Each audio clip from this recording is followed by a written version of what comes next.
le hustle, là, de travailler tellement fort, tellement tout le temps, c'est pas vrai que tu vas bâtir une compagnie sur le long terme avec ce mode-là. Tu vas péter aux frettes avant de te rendre à quelque part de significatif parce que c'est 10 ans. Tu peux pas sprinter tout le temps. What's up, folks? Bienvenue sur Ça se passe. Aujourd'hui, je jase avec Sylvain Carle, cofondateur de Civic, une coalition d'investisseurs et entrepreneurs d'impact canadiens. On parle de son parcours tech depuis les 90s, de ses premières startups comme Medium, son passage chez Twitter à SF, ses années chez Real Ventures à Montréal et puis de la création de Civic. On explore aussi c'est quoi être un socialiste pragmatique selon lui, comment bâtir des communautés qui marchent, puis ses réflexions sur l'IA avec AI Salon Montréal. Alright, on passe au show. Let's go!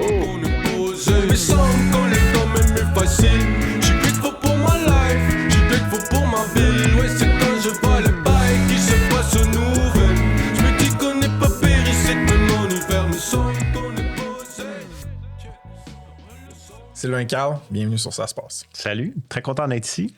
Merci d'être là, mon gars. Normalement, je raconte comment j'ai connu l'invité. Dans ton cas, on se connaît pas. Puis c'est un peu bizarre parce que j'ai suivi une partie de ta carrière quand je commençais la mienne. Puis moi, j'étais un petit gars de Québec dans une petite start-up, bootstrapped, pas dans l'épicentre montréalais. Puis Sylvain Carle... Je te jure, mon gars, sur ma tête, c'était comme un big deal, tu sais. C'était comme, le gars, il est allé à SF, le gars, il a lancé puis vendu des startups, le gars, il a investi, puis t'étais une figure, une proue, un peu une figure de proue, puis je me rappelle juste t'avoir vu de loin, mettons, dans les événements, t'avais les cheveux longs, puis j'étais là, ah man, ça, c'est un big deal, mais tu sais, nous, on raise pas de VC, puis là, lui, il était avec Founder, Real Ventures, j'ai-tu vraiment besoin de... J'ai jamais été connecté avec toi. Mais je dois avouer que pour avoir lu quelques-uns de tes blogs dans l'époque, tu sais, ça m'a influencé de voir un Québécois ambitieux, cranké tech, qui fait des vrais moves, qui a de l'expérience pas juste ici. Fait que c'est un honneur pour moi de t'avoir aujourd'hui, man. Cool. C'est un grand plaisir pour moi d'en jaser avec toi. Comment tu ferais un petit récapitulatif de qui est Sylvain pour que les gens qui te connaissent pas? Oui. Comme tu disais, j'ai un long LinkedIn, Ouais. ce qui a rendu ma plateforme de prédilection. J'aurais pas dit ça il y a 5 ans, mais bon, il y a d'autres plateformes qui sont moins intéressantes. Même chose pour moi. Moi, je viens d'une famille très moyenne. Ma mère à Saint-Henri, ici, dans le quartier. Mon grand-père était livreur chez Weston. Là, OK. Direct ici, en fait. Ça. Ah, oui. Puis mon père de Rosemont. Puis mes parents font partie là, c'est des boomers. Moi, je suis un X. Ils font partie de cette classe moyenne-là qui s'est développée au Québec dans les années 60-70. Yes. Mon père était de la première génération des gens qui travaillent en informatique, donc il étudie au HEC. Okay. Mais très tôt, il est allé faire des cours aux États-Unis, se spécialiser, puis il travaillait pour une compagnie qui s'appelait Téléglobe, qui était une compagnie télécom, qui est devenue Télésystème après, en tout cas en partie. Fait que j'ai vraiment grandi dans cet univers-là. On allait voir mon père au bureau, là, puis c'était l'édifice sur Beaver Hall, puis les ordinateurs, dans ce temps-là, là, ça remplissait des pièces, là, c'était pas des PC. Là. Fait que j'ai vraiment la mythologie geek et nerd là, très, très fort de ce côté-là. Mais en même temps, j'avais un côté alternatif. J'étais pas un gars de sport d'équipe. Je suis pas chaud au hockey. J'ai plutôt fait du skateboard, du snow, ce genre d'affaires-là, quand c'était pas si populaire que ça. Fait que, tu sais, assez indépendant. Puis ça vient de ma mère. Ma mère me disait tout le temps des affaires genre, si tous tes amis vont se pitcher en bas du pont Mercier, tu vas-tu aller te pitcher toi aussi? Puis je dis, ben non. Je suis pas ce genre de gars-là. Fait que ça, c'est vraiment d'où je viens. Nice. Et je suis un autodidacte, donc j'ai pas étudié formellement en informatique. En fait, j'ai fait langue et littérature, communication. Je faisais du théâtre, de l'impro à Valleyfield, au cégep de Valleyfield. Puis quand c'est venu le temps d'aller à l'université, en fait, à Valleyfield, j'ai découvert l'infographie, les Macintosh, Photoshop, Quark Express. Quelle année ça? Ça, c'était, écoute, en...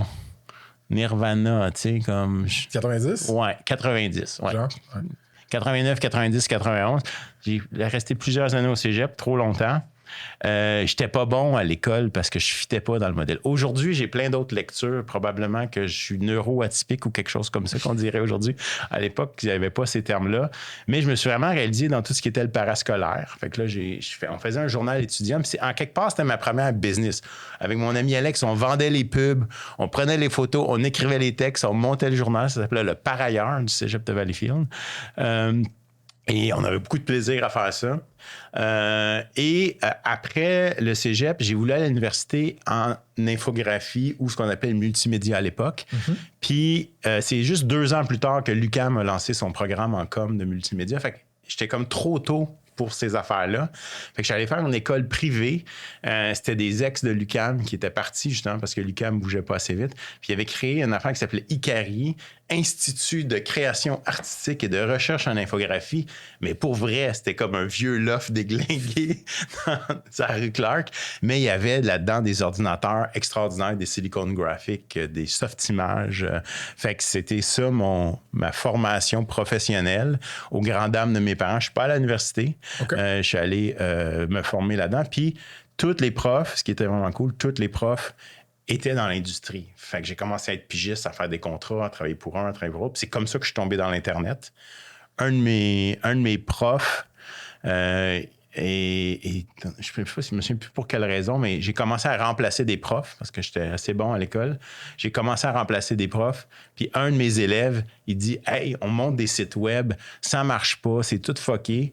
Viens nous aider à arranger ça. » Mais moi, je ne savais pas comment arranger ça, mais c'est une bonne description de ma personnalité. J'ai dit « OK, je vais venir. » Là, j'avais pas d'accès Internet, j'avais pas de modem, mais je savais que l'Internet, c'était hot parce qu'à l'école, on avait accès à l'Internet. Fait que j'ai dit « Ouais, mais tu sais, il faudrait que vous me fournissiez un accès Internet. » À l'époque, ça coûtait comme 200 ou 300 pièces par mois, là, d'Internet à faire.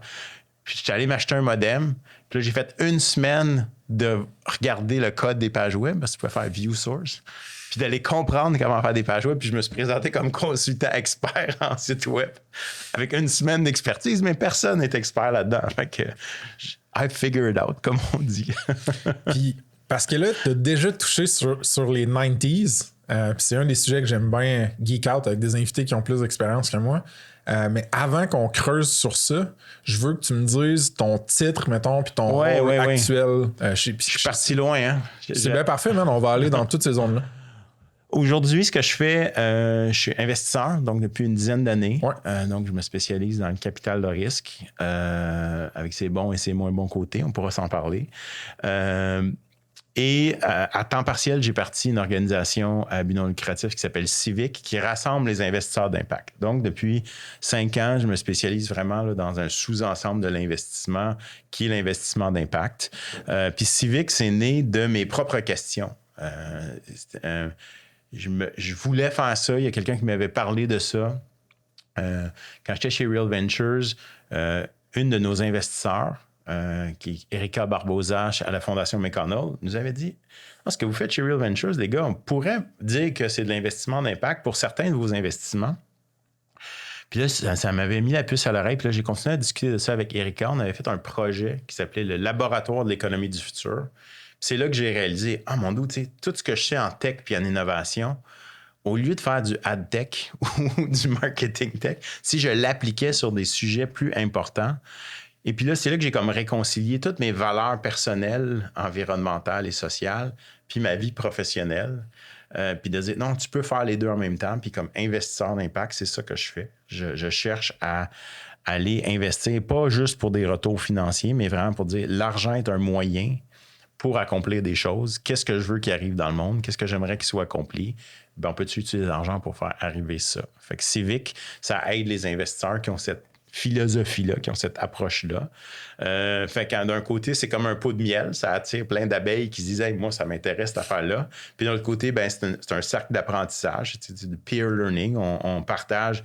Ouais, mais toi, comment tu évalues ça, là, cette compagnie-là? C'est-tu vraiment de l'impact ou c'est du greenwashing? Fait que, tu sais, il y a comme des questions pratiques à se poser quand on veut faire ça. Puis c'est nouveau. Fait que moi, tout ce qui est nouveau, j'aime ça. Ma carrière, c'est quoi la prochaine affaire nouvelle qui m'intéresse assez pour que je décide de faire ça? Est-ce que c'est... Est-ce que tu peux me donner quelques chiffres par rapport à tes investissements à titre personnels ou dans ta carrière, Oui. ou ceux de Civic, pour que j'ai une idée de l'ampleur de quel poids ça a eu là, pour toi, l'investissement? Mais tu sais, Civic, c'est un rassemblement d'investisseurs. Fait que ça n'investit pas directement, mais ce qu'on sait aujourd'hui... C'est tout à titre d'ange qu'ils investissent dans Civic? Non, Civic ne fait pas de l'investissement. Civic aide les investisseurs à faire leurs investissements. Ah, c'est comme une structure plus méta qui guide les investisseurs? Exact. OK, ça, j'avais pas compris. Merci. Oui, un peu comme Réseau Capital, qui est l'association du capital de risque, qui ne fait pas d'investissement, mais représente les investisseurs. Parfait. Oui, très similaire. Mais la référence, c'est le GIN, le Global Impact Investing Network, GIIN. Eux, ils chiffrent que dans tout l'investissement qui se fait dans le monde, l'investissement d'impact, c'est peut-être 2 ou 3 fait que c'est un petit sous-ensemble qui est en très forte croissance, mais ça reste une spécialité dans une spécialité. Là. Je pense qu'avant d'aller plus loin, ça va être le bon moment de définir de l'investissement d'impact, ou même de l'entrepreneuriat d'impact. Qu'est-ce que ça veut dire dans tes mots à toi, mettons? Oui, c'est une question essentielle. En fait, c'est de dire, partons de l'entrepreneur, OK? Je travaille, j'accompagne, j'avise, j'ai investi avec des entrepreneurs d'impact. Qu'est-ce que ça veut dire? Ça veut dire que la raison pour laquelle tu fais ce projet-là, c'est parce qu'il y a quelque chose de plus grand que toi que tu veux attaquer, résoudre, améliorer. Un cadre de référence commun pour ça, c'est les objectifs de développement durable des Nations unies. Il y en a 17, puis l'objectif 13, c'est les changements climatiques. Fait que si toi, comme entrepreneur, tu te dis, on peut aider à régler les enjeux des changements climatiques au travers le véhicule de l'innovation puis de l'entrepreneuriat, c'est le genre de projet qui m'intéresse. OK. Fait que si tu as du succès, tu vas avoir du succès financier, puis l'argent, c'est un moyen pour atteindre tes objectifs. Mais ton objectif est aligné sur ces objectifs de développement durable ou sur d'autres valeurs que tu pourrais avoir. Ceux-là sont pratiques parce qu'ils sont à un niveau où on peut les référer, mais souvent, on parlait tantôt de Partage Club, Fauve Doucet, avait cette conviction-là que le fait de se prêter des affaires, de prêter avec tes voisins, il y avait quelque chose d'important là-dedans, puis de plus grand que juste la première idée qu'on peut s'en faire. Fait que, Fauve, c'est une entrepreneur d'impact. À ce sens-là, elle développe quelque chose. Ils vont sortir un rapport d'impact, d'ailleurs, bientôt. Donc, son objectif final est beaucoup plus grand même que sa compagnie ou que ses profits. Mais le véhicule ou le moyen que ces entrepreneurs-là prennent, c'est par leur compagnie qui vont développer. L'incorporation, avoir des clients. Puis si tu as du succès avec tes clients, plus tu as de clients, plus tu as d'impact. Comme investisseur, c'est le corollaire de ça, c'est de dire, on cherche ces projets-là où il y a des résultats financiers, puis il y a des résultats qu'on va appeler extra-financiers, puis on cherche les deux, puis on veut mesurer les deux. Bon, le modèle VC classique, là, souvent, les fonds et les investisseurs qui vont déployer du capital, injecter du capital dans ta compagnie, ça vient avec une imputabilité au niveau des résultats. Souvent, c'est des résultats financiers, monétaires, que ce soit une valorisation, que ce soit un pourcentage de croissance, un exit, un IPO, etc. C'est très scopé à ça. Fait qu'il y a une structure de gouvernance puis d'imputabilité qui est en place pour checker ces métriques-là. Très cash. Avec l'investissement d'impact, est-ce que dans votre structure de gouvernance et d'imputabilité, il y a des métriques aussi pas cash, justement, au niveau de l'environnement? Exactement. Puis c'est comme ça que tu alignes les deux. C'est de se dire, si j'ai 5 objectifs importants, il y en a peut-être 3 qui sont financiers, mais il y en a 2 qui sont extra-financiers, mais mesurables. Puis l'enjeu pour les startups en early stage, c'est un peu comme tes prévisions de vente. T'sais. Moi, tes prévisions de vente des 3 prochaines années, je te crois, mais je te crois pas. C'est de la science-fiction. C'est des hypothèses. Mais c'est la même chose en impact. Tu as des hypothèses d'impact. Tu te dis, OK, moi, je fais du béton carbo-négatif parce que je mets du CO2 dedans, comme fait Carbicrete, une compagnie dans laquelle j'ai investi. Nice. Je te crois, ça marche dans le lab, mais y a-tu quelqu'un qui va acheter ça? Si le monde se met à acheter ça, puis dans chaque bloc de 20 kg, tu captures 2 kg de CO2, si tu en vends des centaines de milliers de blocs, ça fait beaucoup de mégatonnes de CO2 évitées, capturées. Fait que c'est ce genre de métriques-là. Fait qu'on va choisir 1, 2, 3 métriques spécifiques à la compagnie, à son secteur, puis à ses clients. puis on va suivre ces métriques-là, puis on va les mesurer, puis on va faire du reporting là-dessus. En Europe, même, ils appellent ça du Impact Link Compensation. Comme gestionnaire de fonds, ton salaire puis tes bonus ou tes retours vont dépendre de si tu as livré tes métriques d'impact comme tu as livré tes métriques financières. Si tu ne livres pas tes métriques d'impact, tu vas faire moins d'argent, tu vas être moins performant, littéralement. On n'a pas ça ici parce que ce n'est pas réglementé encore, mais ça s'en vient. Parce qu'on est un petit peu moins socialiste qu'en Europe. Un peu moins. On va en parler de socialisme. Avant que j'aille là, Fauve, qui est venue sur le pod, comme je te disais, elle me disait que construire une startup d'impact lui amenait un avantage au niveau du recrutement parce que c'était plus facile d'aller chercher du talent parce que ces gens-là étaient mission-driven. Genre, non, le résultat tangible sur l'environnement, sur ma société, ma communauté que ça va avoir, ça pèse dans ma balance et je fais mon choix de carrière en fonction de ça aussi. Est-ce que tu as un parallèle similaire en investissement ou est-ce que ton deal flow d'investisseurs d'impact est facilité par l'association que les entrepreneurs d'impact vont faire avec Chris, j'ai pas juste envie de pogner du monde qui veut un gros retour en cash, je veux du monde qui croit en ma mission. Boom, une organisation comme Civic peut m'aider à spotter des investisseurs qui sont Puis une personne comme Sylvain, très, très souvent, plusieurs fois par semaine même, j'ai un courriel qui dit « On m'a dit que, vu que je veux faire ce genre de projet-là, il fallait que je te parle. » Fait que je dis « OK, on va se parler. Je suis curieux. Puis moi, j'adore ces conversations-là. Fait que, effectivement, ça aide à c'est de l'alignement, finalement. C'est ça. Puis, du côté des investisseurs, c'est la même chose. Il y a une des choses sur lesquelles on travaille avec Civic, c'est on va publier le premier état des lieux de c'est qui les vrais investisseurs d'impact au Canada. OK, bien, vrai, définis vrai, définis investisseur d'impact, c'est quoi ton critère, c'est quoi ton framework, c'est quoi ta méthodologie. Il y en a 40 ou 50 ou 60, puis généralement, un des critères, c'est bien, est-ce que tu mesures tout ce qui est extra-financier en plus? Fait que même dans une term sheet, dans une lettre d'offre, des gens pour qui l'impact, c'est important, il va y avoir des conditions additionnelles. Souvent, c'est une side letter, c'est une lettre de plus, dans laquelle ils vont dire, et il y a toutes ces conditions-là, c'est les conditions du deal d'investissement, mais en plus, nous, on te demande un reporting extra-financier à établir, souvent en early stage, on va l'établir ensemble dans la prochaine année, mais c'est un engagement, là, ça fait partie du contrat. Là. Je vais mettre mon chapeau d'avocat du diable. Que ce soit de l'investissement d'impact, de l'entrepreneuriat d'impact, des subventions pour stimuler l'impact extra-financier comme tu parles. Il y a beaucoup de gens, je pense, qui tentent de hijack ces tendances-là ou ces valeurs-là pour justement aller chercher de la visibilité ou du capital. Plus tôt dans notre conversation, tu as dit on s'assure que c'est pas, mettons du greenwashing. Fait que tu as comme au même titre qu'un VC classique va vouloir analyser si la personne a ce qu'il faut, le chien, la détermination, l'ambition, la connaissance d'industrie pour builder la startup. Toi, comme VC d'impact, faut que tu checkes.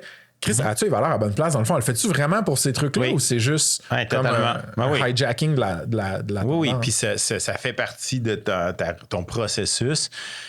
Généralement, avant d'investir dans une compagnie, que ce soit pour un fonds ou je suis consultant aussi pour d'autres, je représente certains anges. J'en parle pas vraiment tant que ça, mais Civic, c'est pas ça qui paye mon hypothèque. Là. Je suis consultant aussi pour certains investisseurs, pour certains fonds, consultant stratégique. Ben, il y a cette réflexion-là, puis il y a un alignement. Puis ce que je disais, c'est qu'avant de faire un investissement, souvent, ça va prendre 6 à 12 mois que je vais suivre un entrepreneur, des fois 2 ans avant que je décide de m'impliquer dans son projet, soit comme investisseur ou comme aviseur. C'était une de mes prochaines questions, c'est est-ce que ça allonge ta vérification diligente d'avoir ces dimensions extra-financières-là? Oui. C'est plus de travail, mais c'est pas nécessairement plus de temps. Parce que c'est comme d'autres, tu vérifies tout ça en même temps. C'est comme ce que j'aimais beaucoup quand j'avais un accélérateur, quand j'étais directeur général de Founder Fuel. J'avais 2 chapeaux chez Real Ventures. J'étais associé chez Real Ventures puis directeur général de Founder Fuel. Ce qui est le fun dans un accélérateur, c'est que tu travailles toutes les semaines. C'était 3 mois. Donc, j'avais 12 semaines. Des cohortes, là. Oui, des cohortes. Il y a 10 compagnies qui arrivent, mais à chaque semaine, on se fait un check-in, un stand-up. C'est quoi tes objectifs de la prochaine semaine? Après 4 à 6 semaines, je sais qui ship puis qui ship pas, qui est capable de trouver c'est quoi les bonnes priorités, qui perd son temps. Fait que la moitié de la cohorte est éliminée, mais éliminée. ils vont pas sortir sur le top de cette cohorte-là. Ils vont pas être dans les meilleurs. Pourquoi? Parce que je le vois qu'ils n'ont pas la rigueur puis la capacité d'opérer. C'est la même chose sur tes valeurs. Si tes valeurs sont fake, je vais le voir dans le temps. Ça va paraître. C'est sûr. Puis si tu me mens pendant 2 ans puis que tu réussis à me duper, c'est juste après, ça va casser parce que ça va être une relation qui ne sera pas authentique. Là. Rends ça encore plus concret pour moi, l'impact. J'ai l'impression que le seul réflexe psychologique association, c'est l'environnement. Oui. C'est pas juste l'environnement, right? Donne-moi mitraille-moi une coupe d'autres. Écoute, on peut, prends une façon de réfléchir à ça, c'est de dire, OK, prends un problème de société qui coûte cher au gouvernement. Santé. La santé. L'itinérance. Itinérance. On pourrait-tu avoir de l'innovation qui nous aiderait à être plus efficace, plus humain par rapport aux gens qui sont en crise d'itinérance? C'est sûr. Mais des entrepreneurs intelligents, intelligentes qui réfléchissent à ça, ils vont arriver avec quelque chose. Là, par exemple, c'est quoi le modèle d'affaires? Exact. Qui finance ça? C'est des questions pas faciles. Mais on peut se dire, si c'est un grand problème de société, si les personnes en région éloignée ont de la misère à avoir un professionnel de la santé, puis que j'arrive avec une plateforme de télémédecine qui permet de faire... qu'est-ce que j'ai vu qui était super trippant? C'était pour faire une échographie à distance. Wow. Tu avais un robot qui était dans une clinique. Tu n'as pas besoin de monter tout un hôpital. Puis tu avais quelqu'un qui était professionnel de ça, qui faisait l'échographie à distance. Fait que là, ça rendait, tu penses dans le nord du Québec, il faut que tu fasses 5 heures pour te rendre à l'hôpital ou 7 heures. Là. Ça change ta vie. Là. Insane. Fait que ce n'est pas un refus du capitalisme du tout. C'est une alliance entre une vision capitaliste et socialiste d'une société. Est-ce que c'est vrai, ça? Oui. Ça, les VC, là, c'est Impact VC, là, ça, c'est le terme qu'on utilise en anglais. Ça, c'est l'approche. Si tu veux, on peut parler de décroissance aussi, puis d'anticapitalisme, mais les VC ne font pas ça. Je vais lancer quelque chose sur la table, puis on va le disséquer ensemble. Dans ton profil LinkedIn, tu te décris comme un socialiste pragmatique. Oui. Ça mange quoi en hiver, ça? Oui. C'est un peu de la provocation quand je dis ça, mais c'est vraiment parce que je suis un gars qui travaille en finance, puis j'étais un VC, à l'époque en plus, un VC avec les cheveux longs, qui mettait du rock'n'roll pour couvrir du Metallica ou du Anthrax pour ouvrir mes shows de Thunder Fuel sur la scène. Oui, c'est comme ma sélection de musique. J'avais beaucoup de plaisir si tu vas regarder les vidéos. Là. C'est ça, fait que c'était de dire, OK, je suis pragmatique dans le sens que l'argent, c'est un moyen. On va pas faire semblant qu'on va réinventer le capitalisme demain matin puis qu'on peut s'en passer. On est dépendant des systèmes qu'on a mis en place. Par contre, il y a des choses qu'on peut changer. Puis ça, c'est le côté pragmatique puis le côté entrepreneur. Essaye quelque chose. Prends pas l'ordre établi comme étant immuable puis tu peux rien changer. Non, les entrepreneurs, c'est le contraire. C'est comme, ça n'a pas d'allure cette affaire-là. Comment ça se fait qu'il n'y a personne qui n'a rien fait? Moi, qu'est-ce que je peux faire? J'essaie quelque chose. Puis c'est le côté pragmatique, c'est vraiment ça. Fait que pour moi aussi, c'était quand j'étais aux États-Unis, je suis allé travailler aux États-Unis, c'était de dire, OK, je suis le modèle québécois ou comme Canadien.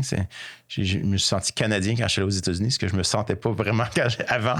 Mais en tout cas, cette idée-là de dire qu'on a une perspective de la vie puis des priorités qui sont très différentes puis peut-être plus proches de ce qu'on voit dans des social-démocraties en Europe où d'investir pour le bien des personnes, pour le filet social, pour la santé, c'est aussi important que d'investir pour l'économie. Fait que, moi, quand je dis que je suis socialiste, ce que je veux dire, c'est que je crois pas à ça, la théorie du trickle-down, que si tu investis dans l'économie, tous les problèmes de la société vont se régler. C'est faux. Fait que je suis pas pour moins de gouvernement, malheureusement. On aura ce débat aussi. J'ai souvent voté orange dans ma vie pour ce que ça veut dire. Et pas le orange Trump pour être bien. Non, le pré-Trump. Le orange pré-Trump. Merci de préciser. Mais c'est ça. Mais je pense que tu peux investir pour des retours financiers tout en gardant tes valeurs. Mais des fois, c'est plus de job. Il faut que tu te poses des questions. Puis des fois, c'est des questions inconfortables, mais il faut que tu te les poses. On va rentrer un peu là-dedans, dans l'inconfort. C'est pas... je vais le faire avec humilité. J'ai pas la science infuse, mais il y a une des choses que tu as mentionnées qui m'a accroché. En Europe, il y a des réglementations étatiques, je dirais, qui, elles, vont promouvoir les résultats extra-financiers pour justifier la compensation, par exemple, d'un investisseur. Fait que ça vient d'une place relativement centralisée, étatique. Avec Civic, ce que tu as buildé, tu as réussi à builder de quoi de vraiment fucking cool, mais c'est tout à partir des valeurs puis de la morale des individus et ou entreprises privées qui, elles, croient assez à ça pour s'organiser autour de ça. Ma question est donc, c'est pas juste too much de gouvernement de le faire? Ben en fait, c'est deux modèles. Tu sais, as le modèle européen, c'est un modèle réglementaire. Très. Puis tu as un modèle volontaire. Ouais, OK, bien dit. Ouais. Puis ce qu'on sait, c'est que c'est une question de balance entre les deux.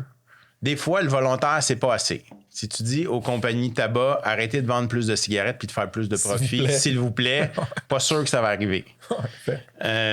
Si tu dis aux gens, vous pouvez boire en conduisant, mais juste si vous ne pognez pas d'accident, non. Tu as besoin de réglementation autour de certains sujets. Bon point.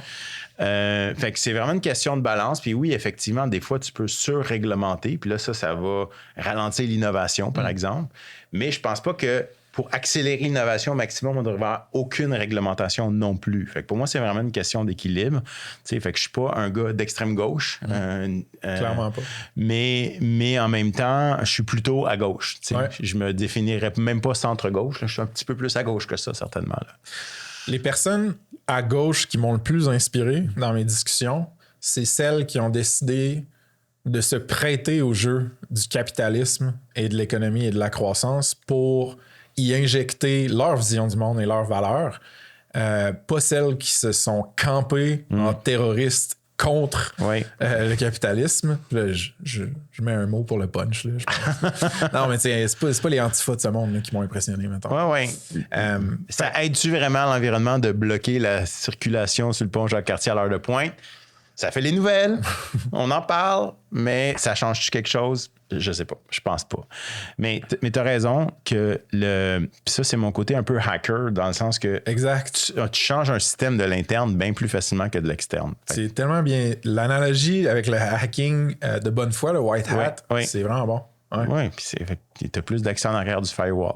Ouais. All right. J'essaie de voir c'est où que je vais aller. Je pense que j'ai envie qu'on revienne dans tes jours de Founders. Parce que là, tu as beaucoup fait la promotion un peu de qui que t'es aujourd'hui, puis ça, sur quoi tu te concentres.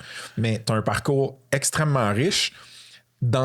Fais-moi le pont entre Sylvain qui tripe, genre infographie, qui devient prof, semi-expert à son compte de l'Internet des 90s, à Sylvain qui fonde Messagia. Oui. C'est un beau parcours, c'est super intéressant parce que tout était possible. Ce qui était bizarre dans ces années-là, c'est que ça allait tellement vite ce qui se passait autour de l'Internet que moi, j'ai fait en 2-3 ans ce que mes amis qui ont le même âge que moi, ça leur a pris 10 ans à faire dans leur carrière parce que c'était juste un milieu qui explosait. Puis si tu étais là, puis tu étais disponible, puis tu savais trouver ton chemin, tu pouvais avancer super vite. Tu as fait ce qu'eux ont fait en 10 ans, en 3 ans, mais ça, tu parles d'un point de vue cash, mettons? Non, je parle de point de vue comme carrière. Je suis devenu gestionnaire de projet. Mais si je refais l'historique, je sors de l'école. Le multimédia, au début, ça s'appliquait beaucoup aux présentations, tout ça. Puis là, l'Internet arrive. Puis là, ça change tout.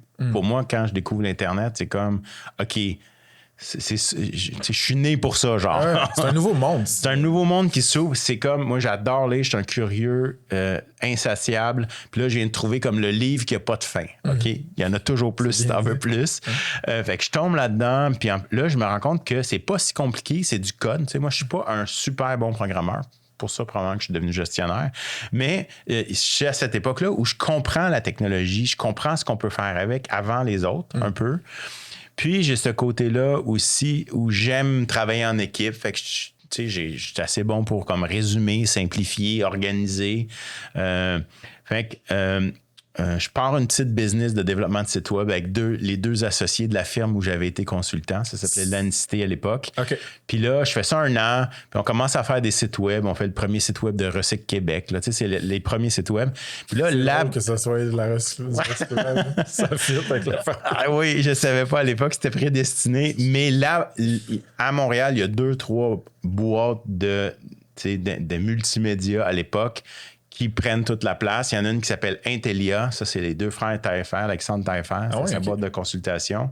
Je les rencontre. Je suis plus juste avec eux sur une couple de projets, mais je rencontre Louise Guy et Jean-François Saint-Arnaud, Public Technologie Multimédia, ce qui est un peu oublié dans notre histoire aujourd'hui, mais ils m'ont c'est probablement les gens qui ont le plus d'influence sur ma carrière professionnelle. Okay. Louise, parce que c'était une visionnaire qui faisait des projets capotés. Elle avait étudié la philosophie à Paris, mais elle travaillait avec des hackers, puis des développeurs, des artistes.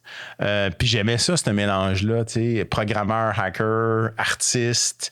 On développait pas des systèmes pour des banques, mais on a fait le site web du gouvernement du Québec, c'est nous qui l'avons fait. On gagnait tous les pitchs. Puis là, le côté de vendre des projets, j'ai commencé à aimer ça. Fait que là, je me suis retrouvé comme gestionnaire de projet. Au début, gestionnaire technique, d'équipe, directeur général, directeur de prod. Je m'occupais des clients américains. On faisait des super beaux projets. Puis là, un de nos clients décide de développer un produit. Puis là, ça, pour moi, c'est le point tournant de dire, tu peux gérer des projets ou tu peux gérer des produits, mais le potentiel des produits est infini, est extraordinaire. Fait que là, je me dis, je vais être un product manager, c'est ça que je vais apprendre. Je me mets à lire là-dessus. Le mot existait-tu même? Le mot existait, mais c'était beaucoup plus, tu sais, on rentrait dans l'époque de l'informatique agile, là, du développement agile. On sortait là, du Waterfall, puis de IBM, puis de tout ça, là. Mais il y avait ça qui était émergent. Puis ce que je me rends compte, c'est que un des clients va développer un projet, puis là, la Public Technologie va faire un spin-out. Ça s'appelle Mon mannequin virtuel. Puis tu peux essayer des vêtements en 3D sur Internet, c'est capoté, c'est plein de bugs, mais le monde adore ça. Puis, c'est ma première expérience de go-to-market ou de validation de marché. Ouais. On se met à parler à toutes les... Nous, on faisait les sites de commerce électronique pour plein de monde, mais on se met à parler à des retailers aux États-Unis, JCPenney, Lands' des gens qui faisaient là, des millions en transactions sur Internet par année. Et les retours, c'est le plus gros problème des vêtements. Et si on pouvait les essayer sur Internet, ça serait parfait. Fait qu'on se met à travailler avec tous ces clients-là. Puis là, je me dis, OK, c'est ça que je veux faire dans la vie. Je veux développer des produits. C'est où la meilleure place pour faire ça? C'est la Silicon Valley. C'est en Californie. Je vais y aller. OK. Fait que là, la première fois que je suis allé travailler en Californie, j'ai pris 2 semaines de vacances. J'ai mis mon CV sur ce qui s'appelait Monster.com à l'époque. Il y avait Monster puis il y avait Dice. C'était 2 sites d'emploi. J'ai eu 5 entrevues, 4 offres d'emploi en 1 semaine de vacances. Fait que là, je suis revenu de mes vacances puis je me suis dit, OK, shit, c'est vrai. Je déménage en Californie. Je peux. Laquelle choisis, pourquoi, comment. J'ai 3 kids qui sont jeunes à l'époque. Ça, c'est avant Twitter, là. Oui. Ça, c'est la première fois c'est là que je suis devenu A Frog in the Valley. Ça, c'est 99. C'est bon. Fait que moi, ça veut dire que dans ma prep, j'ai juste pogné A Frog in the Valley Part 2. Oui. Mais là, tu me parles de la Part 1. Oui. OK. Première partie, 99. C'est bon. Je déménage en Californie. Malade. Puis là, c'est une boîte de consultation dont les clients, c'est des startups ou des clients qui font de l'innovation. Mais c'est la pire fucking année pour déménager en Californie. C'est 1999-2000. La bulle éclate. Okay? Fait que j'ai même pas fait une année au complet parce que on part en plein de projets. C'est super cool. On est un peu comme des CTO à louer. Tu sais, mettons, un fractional CTO. Le terme n'existait pas à l'époque, mais c'est vraiment ça qu'on fait. Fait qu'on se fait engager. On monte le plan, le roadmap. Ça va être quoi la tech? Souvent même, on va interviewer des ressources techniques. On va peut-être même amener le CTO. Parce qu'on rencontre des compagnies, puis là, c'est mon premier contact avec le monde du VC, ils sont financés pour une idée. Là, je suis comme, hey, ils n'ont même pas de CTO, ils n'ont même pas d'équipe technique, ils ne savent même pas comment faire un site web, puis ils ont eu de l'argent. Wow! Tell me more! Fait que je m'implique là-dedans, mais là, super vite, ce qui était comme... il fait beau, il fait soleil, là il mouille puis il grêle. Ça va mal dans le marché. Les gens perdent leur term sheet, perdent leurs clients, des clients qui nous cancellent des contrats. Puis là, je dis, la shit will hit the fan, ça va aller mal. Je pense que je suis mieux de revenir au Québec. OK. Fait que ça, c'était ma premier épisode. Fait que je reviens au Québec et c'est là que je pars ma première startup où je deviens cofondateur. Messagia. Qui pitch d'ascenseur pour ça, mettons? Messagia, c'était une des premières plateformes de courriel de masse avec opt-in, ce qui est MailChimp aujourd'hui. Wow. Okay. Paul Verdi, qui avait travaillé chez Cossette Interactif, qui était mon compétiteur à l'époque où j'étais chez Public Technologie Multimédia, savait que le mailing list, c'est du marketing direct, c'est tout ce qu'on prend pour acquis aujourd'hui, mais c'était le début de ça. Fait qu'on lance une plateforme qui fait ça. Les gars, ils partent pendant que j'étais encore en Californie comme consultant, mais je les rejoins après. OK. C'est la première fois où je suis co-founder, CTO, Ouais. j'ai des actions dans la compagnie, puis on lève du capital de risque pour notre compagnie. Où? Écoute, GTI Capital, je pense même plus que ça existe, 100 000 Canadien? canadiens. Mais c'était canadien? Oui. OK. Puis là, c'était comme 100 000 pour 5 de la compagnie. Fait que là, comme notre compagnie vaut 2 millions. Puis là, moi, j'avais 10 de la compagnie comme CTO. Fait que je suis comme, dude, je viens de faire 200 000 J'ai pas fait 200 000 mais bon, ça a duré un certain temps. Mais c'était super cool. Fait que là, je montais une équipe, on avait une plateforme, on avait plein de gros clients qui avaient des mailing lists. Mais c'était pas... il y avait plein de compétitions. Fait que, on n'était pas... Si tu y penses, on avait... Juste au Québec, on a des compétiteurs, on n'était pas si différenciés. Si tu parles à l'échelle de l'Amérique du Nord, il y en avait plein d'autres. Fait que finalement, c'était pas si spécial comme produit. La business va assez bien. On a des clients, puis on fait de l'argent. Mais ça scale pas. Le VC qui investit là-dedans, il n'aurait pas dû investir dans cette compagnie-là. Là. Je sais pas comment on l'a convaincu, mais aujourd'hui, avec recul, moi, j'aurais pas investi dans cette compagnie-là. Mais tu es dedans, tu le fais. Puis après 3-4 ans, ben, je m'attends un peu parce que moi, ce que j'aime, c'est partir des projets puis monter le début. Mais après 3-4-5 ans, je m'ennuie. C'est comme, on fait de la maintenance, on fixe des bugs, on envoie des newsletters. Fait que là, je me dis, OK, je vais faire d'autres choses. Faut que je reparte quelque chose. Puis ma carrière, c'est une série de chapitres de 3, 4, 5 ans qui tournent. Chez Real Venture, j'en ai fait 2 ou 3, là, mais généralement, c'est ça. Puis quand je suis allé en Californie la deuxième fois, les gens disent, tout le monde fait ça 3, 4 ans, puis après, tu passes à d'autres choses. Là. C'était normalisé. C'était normalisé. Ce que moi, j'étais comme, je suis vraiment fucké, je suis vraiment weird, faut toujours que je change. Mais après ça, je me suis dit, c'est peut-être ça ma spécialité, partir des affaires. Puis c'est encore ça que je fais aujourd'hui. Messager, ça a été acheté, c'est ça? Oui, Messager, ça a été. Mais Messager, ça a été fusionné avec une autre compagnie qui faisait un peu la même affaire, mais pas pour un retour financier. Pour la petite histoire, ce que j'ai appris à l'époque, qui est encore vrai aujourd'hui, mais quand tu veux vendre tes actions d'une compagnie privée, ben les premiers qui peuvent l'acheter, c'est les autres actionnaires. Fait que la meilleure offre que j'ai eue pour mon 200 000 $ de valeur, c'était 2 000 $. C'était à ce prix-là que je les ai vendus. C'est ça la décroissance. Ouais. All right. What's up, folks? Jeudi, le 29 mai à 18h, c'est le dernier événement Ça se passe live avant le break d'été. On prend un break de 3 mois avant de revenir pour la conférence annuelle en septembre. Ça se passe à Laval, première fois qu'on débarque à Laval, je suis vraiment stoked. On interview Alexandre Corriveau de TerraX. C'est lui aussi un founder, mais il gère cet accélérateur-là, il est coordonnateur-là.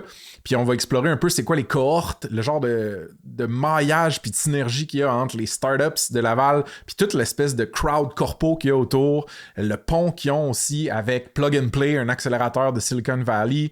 J'ai entendu parler de poulet portugais, de barbecue, de terrasse, de plein de places, de stationnement. Ça va être un sacré bon show. Il y a plein de beaux mondes qui vont être là. Assurez-vous de venir. Allez prendre vos billets sur Eventbrite. Tapez Ça se passe ou juste saspasse.com. Allez sur la bannière en haut de notre site mauve. Vous pouvez cliquer là-dessus. Amenez quelqu'un qui ne connaît pas encore la crowd, la communauté. Ce serait malade de découvrir des nouveaux visages. All right? On se voit là-bas. Cheers! Il y a tellement de chapitres à ta carrière que je pourrais pas toutes les nailer comme il faut. Fait que là, je vais prendre un mini détour un peu plus méta, mais j'ai l'impression que la notion de communauté, que ce soit avec un accélérateur comme Founder Fuel, en titre d'investisseur, là, tu fais le AI Salon, tu sais, ça a toujours fait partie de ta carrière. Fait que tu as été un gars non seulement socialiste, mais social. Sociable, en tout cas. Moi, je t'en ai parlé offline aussi. J'ai lancé une communauté privée de fondateurs avec Ça se passe. Puis, c'est la première fois que je fais ça. Tu sais. Ça marche bien pour l'instant. Je suis fier de ce qu'on a fait puis du talent qu'on a amené ensemble. Mais c'est très nouveau. Fait que j'ai le goût que tu me dises, de ton point de vue, une bonne communauté. C'est quoi la définition d'une bonne communauté? Genre? Une bonne communauté, c'est des gens qui partagent des valeurs puis des objectifs. Fait qu'il faut que tu aies un canevas, faut que tu aies quelque chose pour t'attacher ensemble. Mais pour que la communauté elle se développe et qu'elle continue dans le temps, il faut, entre autres, développer des rituels. Tu sais, moi, j'ai organisé des meet-ups ou des événements, puis la fréquence, puis le retour, ça crée quelque chose. On se voit, on jase, on parle, on présente, mais on se revoit dans un mois, puis on se revoit dans un mois. Fait que je pense que la fréquence puis la récurrence, donc d'être capable de créer certains rituels dans le temps ou autres, c'est super important parce que c'est très humain. Là, on ne retournera pas à l'histoire de la religion et tout ça, là, mais les humains en tribu, font des choses ensemble. Des check-ins un petit peu. Oui.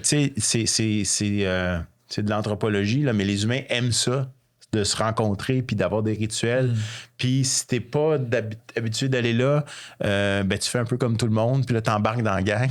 Ça veut dire que les rituels, mettons, de notre époque judéo-chrétienne, d'aller à l'église, mettons, le dimanche, ça soudait une communauté. Oui. C'est un exemple de rituel plus historique. Mettons. Oui, exact. Puis, tu sais, moi, quand j'ai commencé dans ce que j'appelais le techno-communautaire, tu sais, j'étais dans on a fondé la première association pour le logiciel libre au Québec.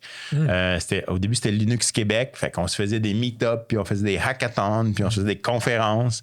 Puis là, on était comme, tous les autres, ils comprennent pas ce qu'on fait, mais le futur, c'est nous. Un jour, Linux, ça va être partout. Puis on avait raison, mais c'était pas arrivé comme on pensait. Fait que, tu sais, cette île sans fil, on installait des points d'accès sans fil dans les plus cool cafés. Fait que les plus cool cafés, tu sais, où est-ce qu'on mettait du sans fil? Dans les cafés où on avait envie d'être. C'était des cafés indépendants. On allait les convaincre. On veut un petit routeur en arrière, pas de trouble. On s'en occupe. On va mettre le software dessus.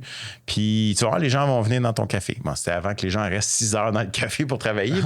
mais tu sais, fait que ça a toujours été comme, on a un besoin, ça nous tente, on le fait ensemble. Fait que je pense que cette idée-là d'objectifs communs ou de choses qu'on veut faire ensemble, c'est ça qui soude une communauté. Puis, les communautés, ça s'essouffle quand tu perds un peu ça ou quand ça devient trop lourd à gérer. Puis je pense que l'autre élément d'une communauté qui fait que ça fonctionne, c'est d'avoir plusieurs membres de la communauté qui peuvent la supporter puis la soutenir.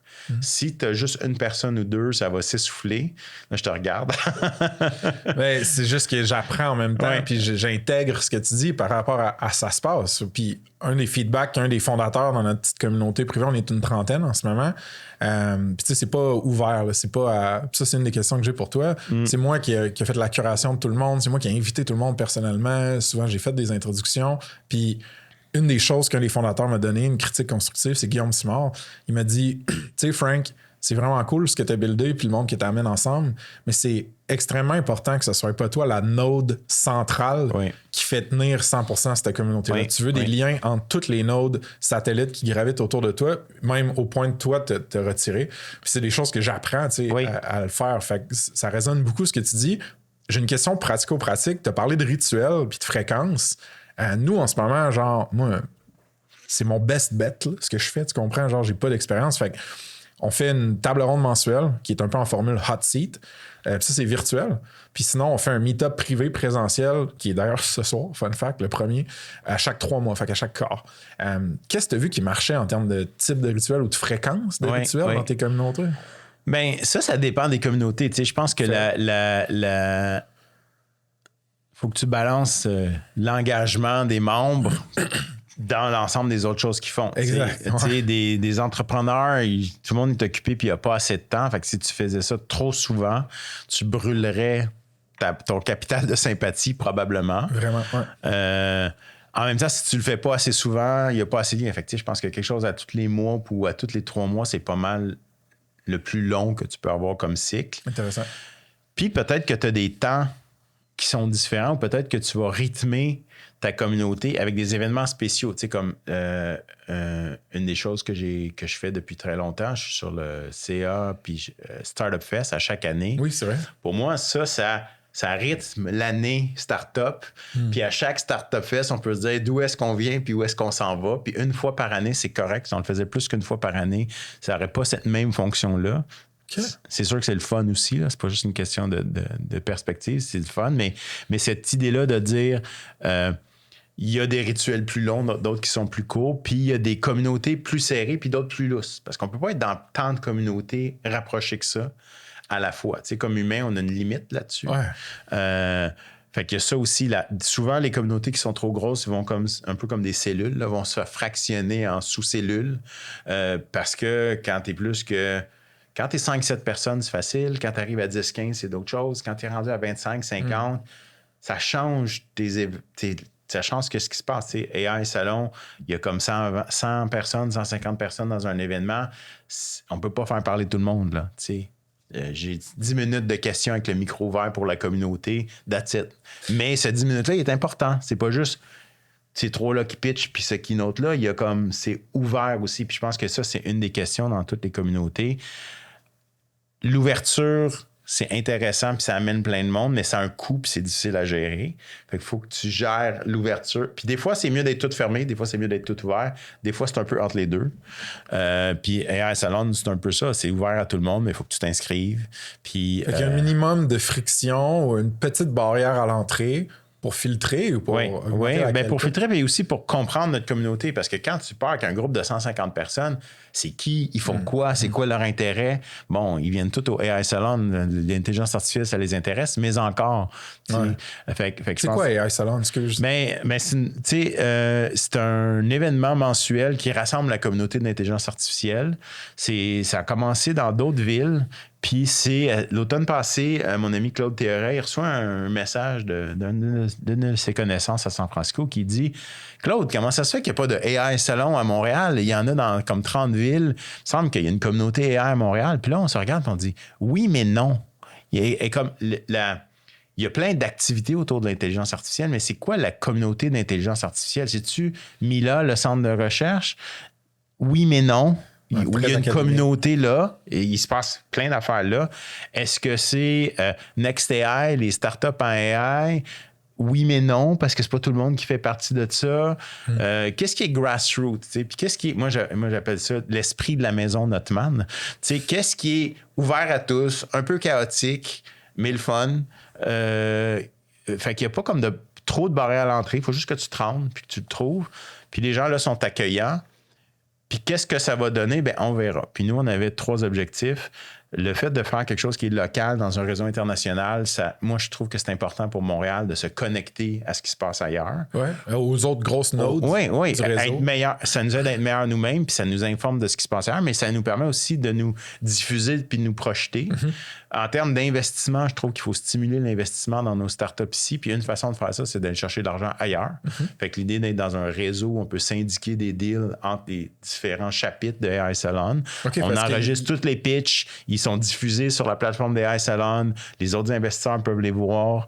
Fait qu'on est en train de travailler là-dessus, mais Claude et moi et Nicolas, on était très intentionnels sur le fait de dire on veut connecter aussi des entrepreneurs avec des investisseurs. Fait que c'est quoi le format, là? On dirait que j'ai de la misère à l'imaginer. 15 minutes.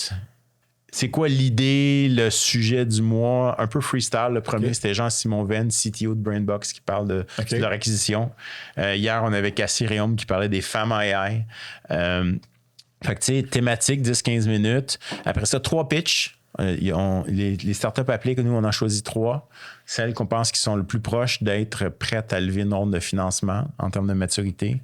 Soit qu'ils l'ont déjà levé, ils sont en train de la lever ou ils ont beaucoup de potentiel.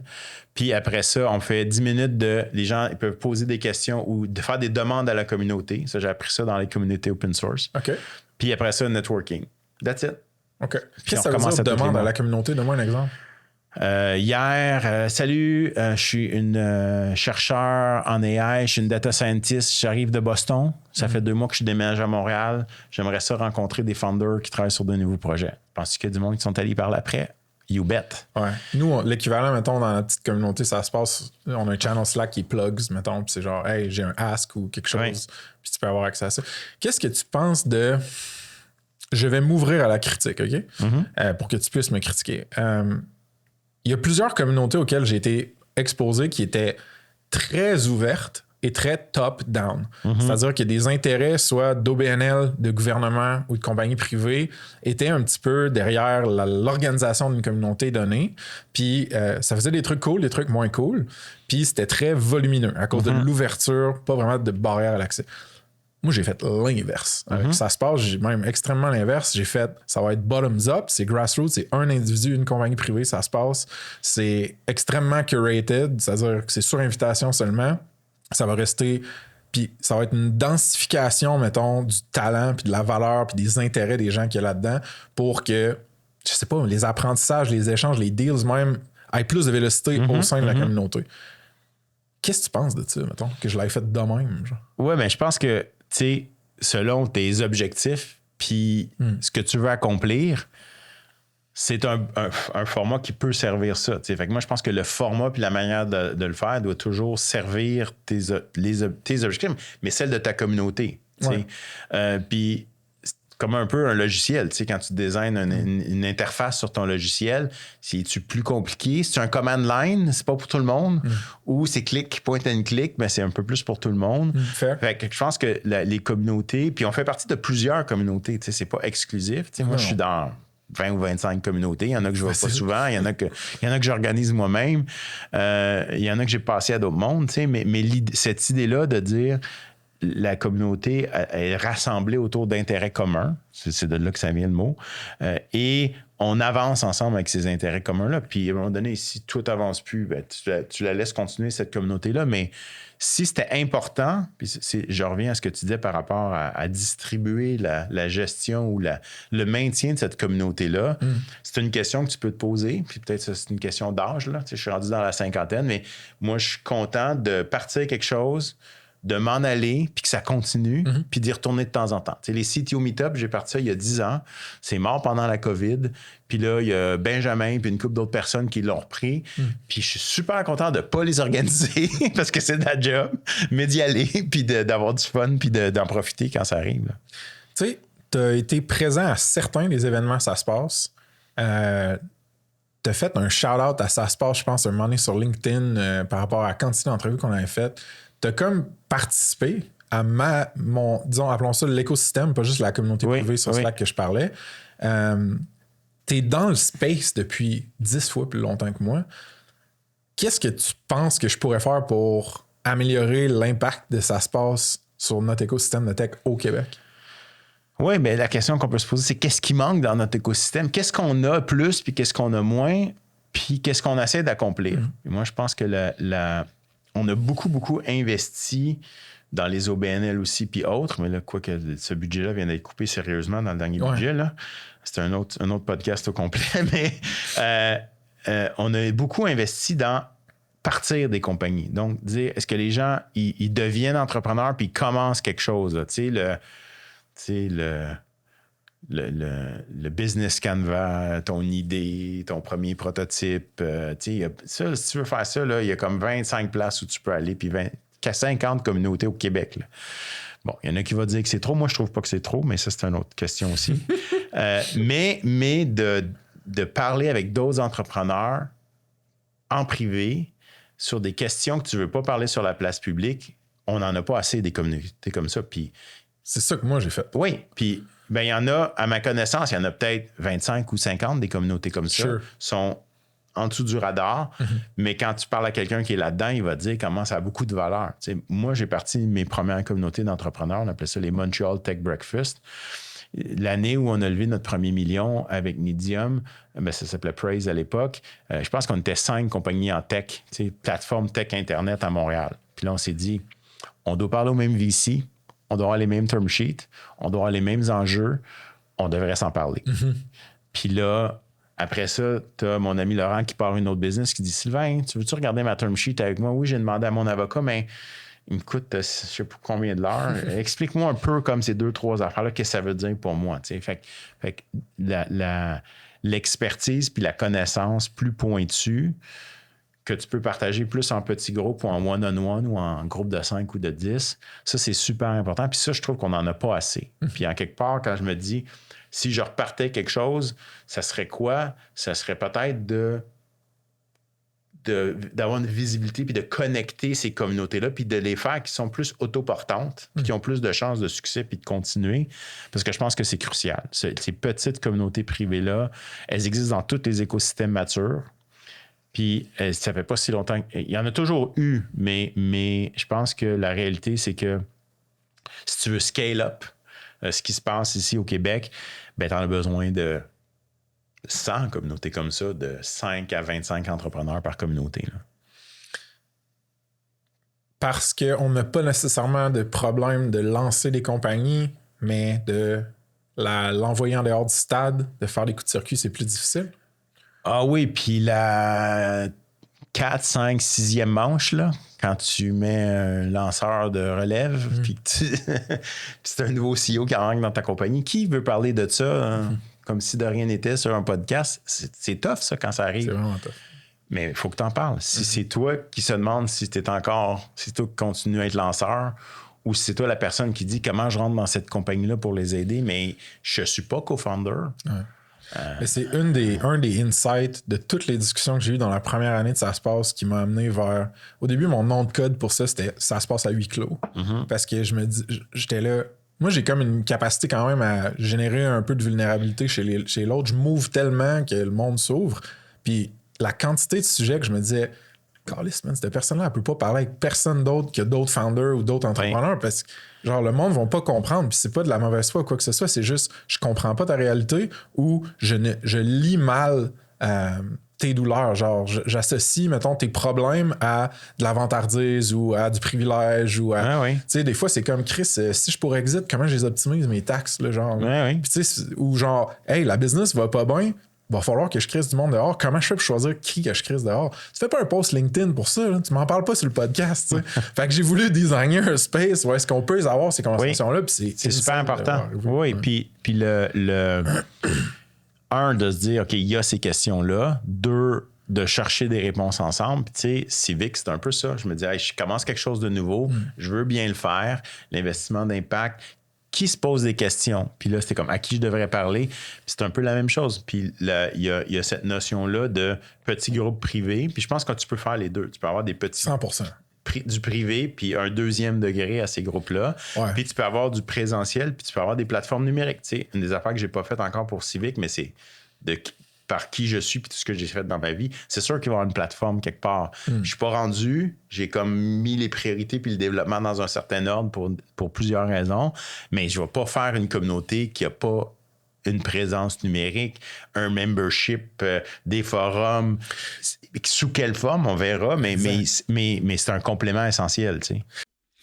All right, folks. Un petit shout-out à Leviat Légal, partenaire certifié Ça se passe. C'est le cabinet tech-enabled pour toutes vos deals, transactions, du financement VC aux stock options. Basically, des programmeurs en cravate. Donc, check them out sur saspace.com/partenaire avec un S. Puis, manquez pas l'épisode 73 du pod avec Guillaume, le founder. Il y a des bonnes pépites. OK, de retour au pod. Ben, c'est une super belle transition dans d'autres trucs que je voulais te parler qui est... T'as dit un lieu virtuel, un lieu d'échange et de connexion virtuelle. Puis force est d'admettre que toi, ton blog, personnellement, A Frog in the Valley, ça a été ça pour toi. Écoute, moi, mes premières manières de rentrer dans le monde du travail quand j'étais étudiant, ça a été de regarder mes employeurs potentiels puis de stage puis de dire checker, j'ai un blog. J'écris de la poésie, puis des nouvelles fictives, puis des fois des histoires sur ma vie, mais comme je suis capable d'écrire en anglais, en français, je ship à chaque semaine. Checker. Genre, c'était le seul portfolio que j'avais, man. J'avais rien d'autre. Puis, honnêtement, ça m'a aidé aussi dans certaines relations. Tu sais, c'est fou, mais comme raconter des histoires, c'est magnétique. C'est pas se dénuder, là, mais s'ouvrir un peu le kimono sur nos émotions, nos challenges, ça attire des gens vers toi. Ben oui. Puis moi, le blogging, ça a été clé dans ma carrière. Après, j'ai blogué plus professionnel aussi. Quand est-ce que tu as lancé, toi, ton blog, A Frog in the Valley? Puis as-tu des highlights un petit peu, justement, de qu'est-ce que ça t'a amené? Il y a une histoire des blogs francophones qui a été publiée. Je suis certainement dans les premiers blogs en français. Ça a été publié où, excuse ça? On pourrait le googler, on le mettra dans les show notes. Là. C'est bon. Mais c'est ça. Fait que moi, j'ai dans la communauté techno-internet anglophone, il y avait des blogs super intéressants, entre autres, un des premiers qui continue, qui s'appelait scripting.com de Dave Weiner, qui faisait lui-même une plateforme de blogging. Fait que c'était moi, j'étais comme...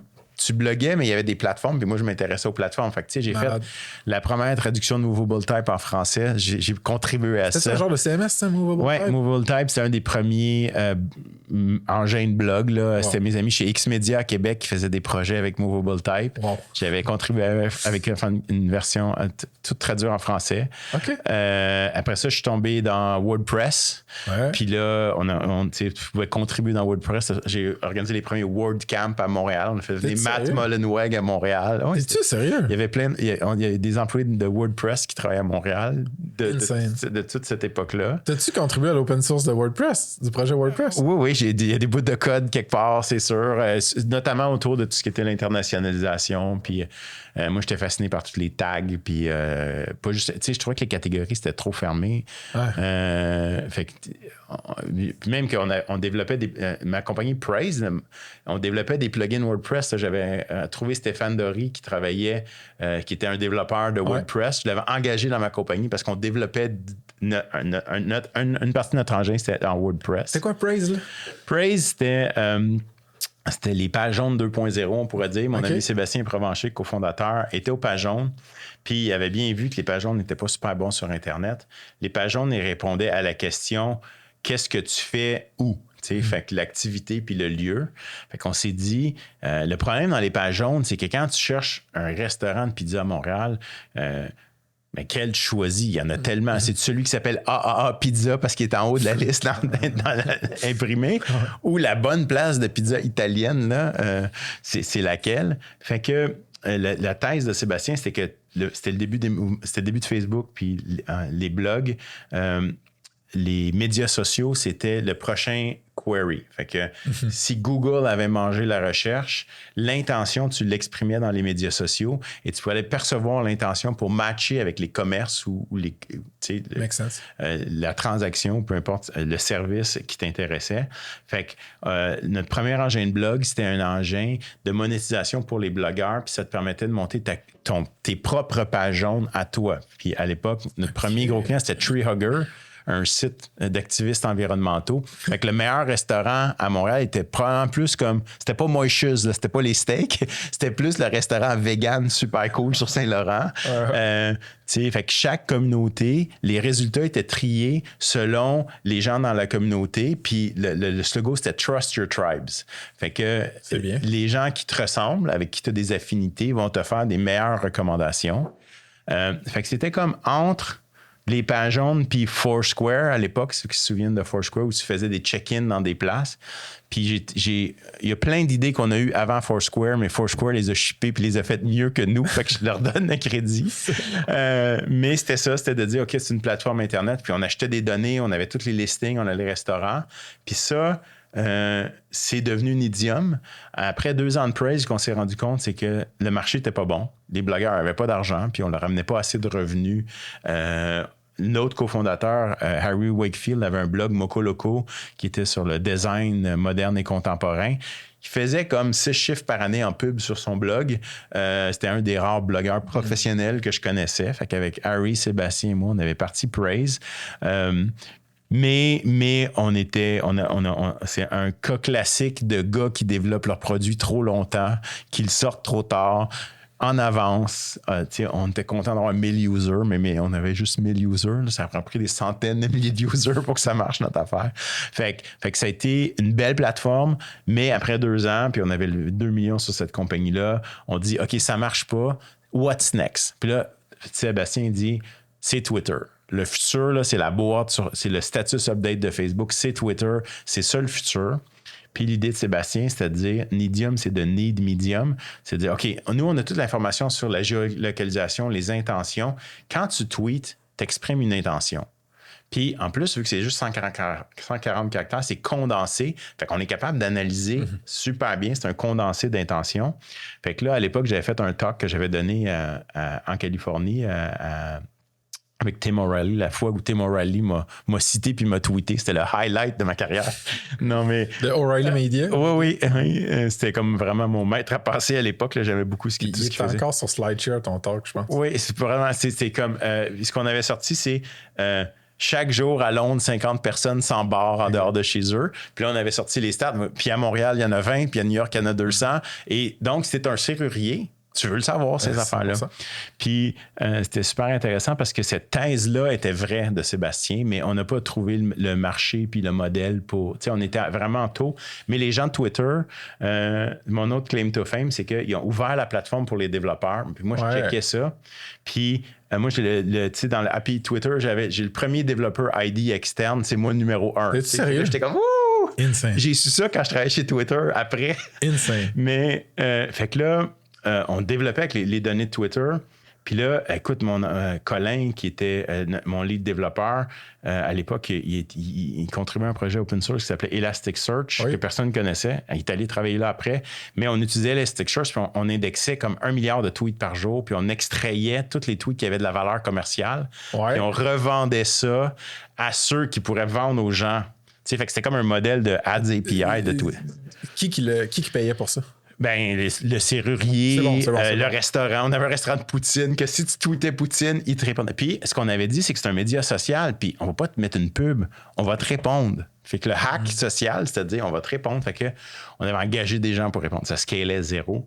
Mais, C'est insane. Mais C'est c'était super. Puis le highlight de cette période-là, c'est les gens de chez Twitter qui aimaient beaucoup ce qu'on faisait, ont commencé à nous introduire à des VC américains.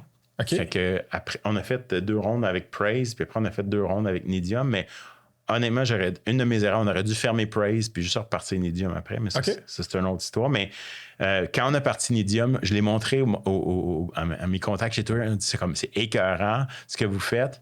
On va vous introduire à des VC.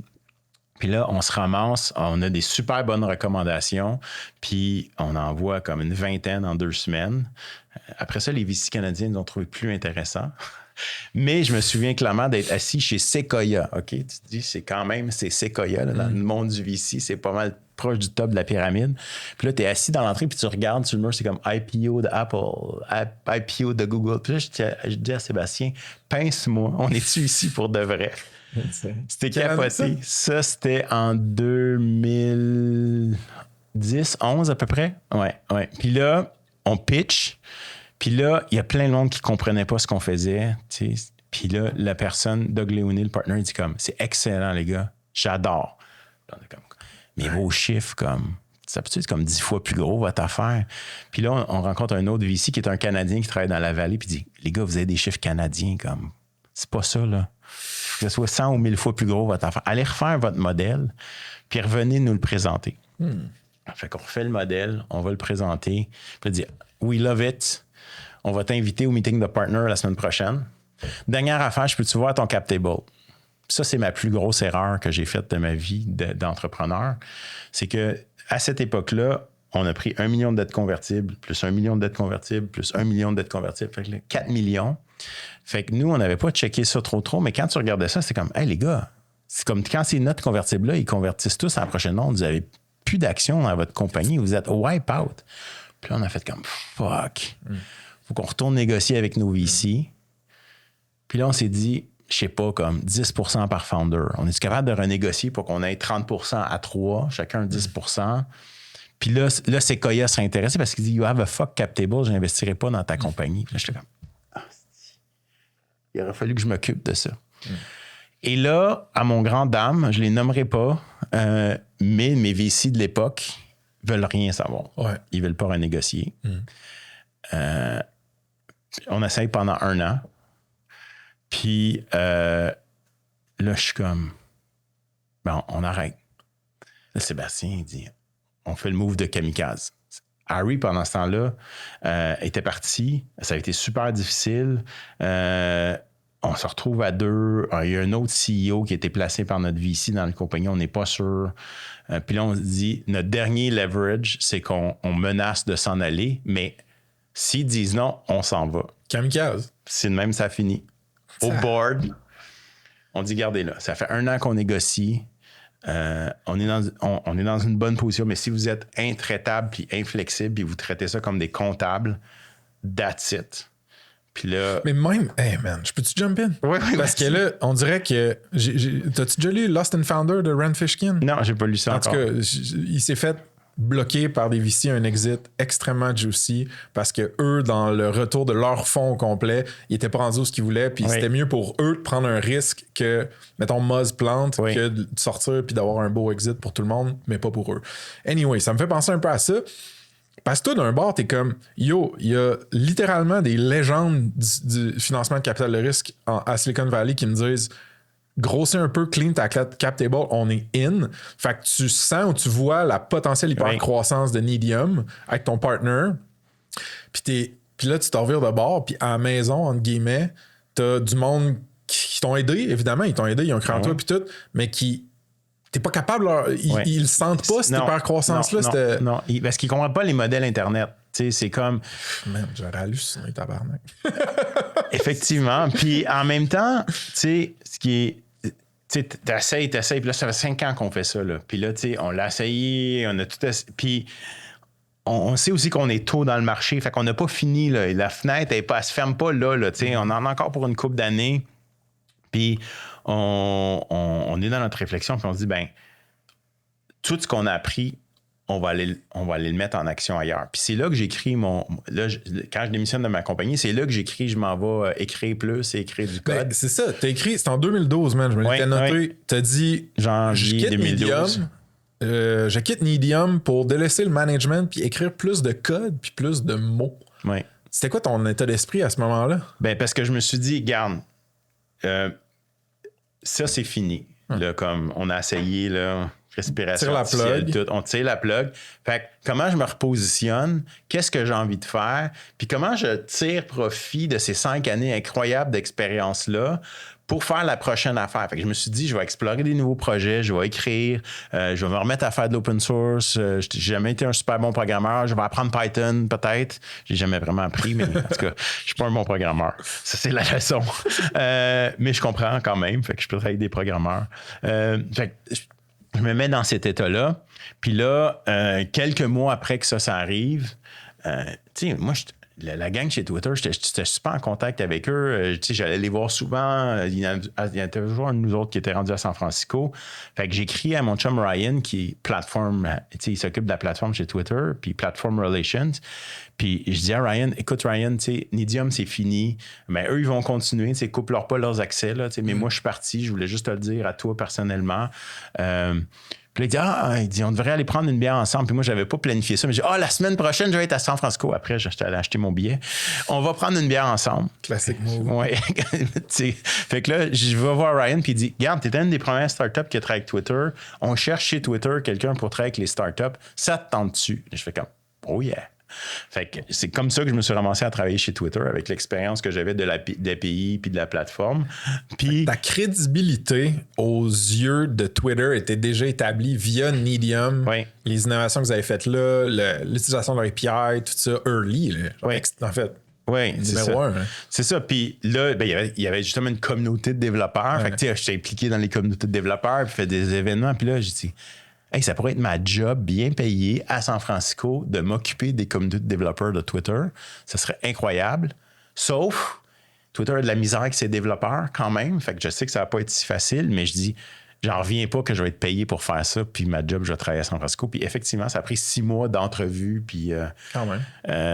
Mais juin 2012, je me souviens... le 25 juin ou le 23 juin, parce que tout le monde était en congé au Québec pour la Saint-Jean-Baptiste, mais moi, c'était la première journée chez Twitter à San Francisco. Puis je commence dans cette compagnie-là où je suis dans les quelques centaines de premiers employés en hyper-croissance. On passe à 4000 personnes en 2 ans, mais l'année d'après, il y a un IPO. Fait que là, je me dis, hey, j'aurais jamais amené ma compagnie à l'IPO, mais là, j'ai la chance, j'ai un ticket dans un train qui s'en va à l'IPO. Fait que j'ai participé à cette année-là de build-up vers l'IPO. J'ai vécu c'est quoi une compagnie qui s'en va public. Insane. Un exit. Tu deviens pas millionnaire. Je n'étais pas co-founder, mais les 1000 premiers employés de Twitter ont fait l'équivalent de quelques années de salaire de bonus, mettons, disons-le, salaire de San Francisco quand même. Incluant toi? Oui. Fait que là, c'est comme ça que je suis devenu investisseur. J'ai pris cet argent-là. J'ai dit, OK, je vais vendre mes actions de Twitter. Anyway, je pense que le Twitter, c'était mieux dans le passé. Puis c'était pas aussi pire qu'aujourd'hui, mais déjà, mon call, c'était Twitter. Le meilleur de Twitter était avant, puis pas après. Fait que j'ai vendu toutes mes actions de Twitter. J'avais un an là, de hold, là, mais un an après, j'ai vendu toutes mes actions de Twitter. Puis là, j'ai splitté cet argent-là en 2.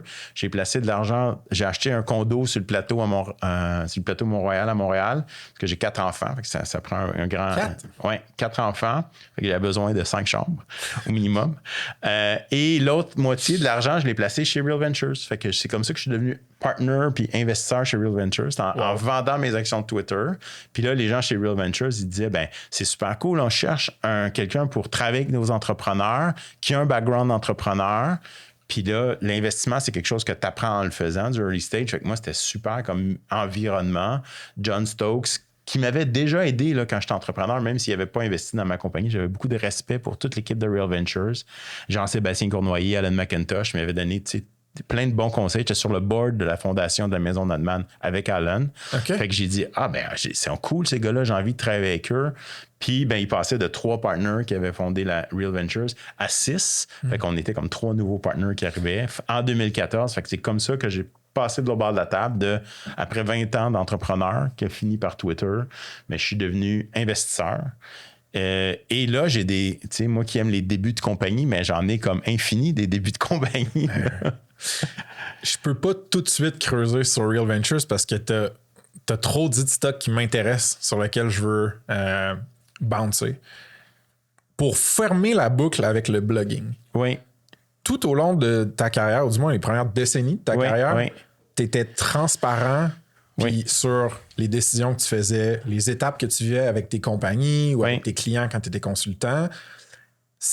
Puis tu participais à des communautés aussi. Fait que pour boucler la boucle avec communauté et blogging, j'ai l'impression que si on était pour extraire un conseil de carrière de la tienne aux auditeurs, c'est genre implication dans la communauté, création de contenu, tout ça dans la transparence, puis genre aider du monde, puis partager. Ça a été un edge dans ta carrière. Attends, là, j'ai une cerise sur ton Sunday là, qui est parfait.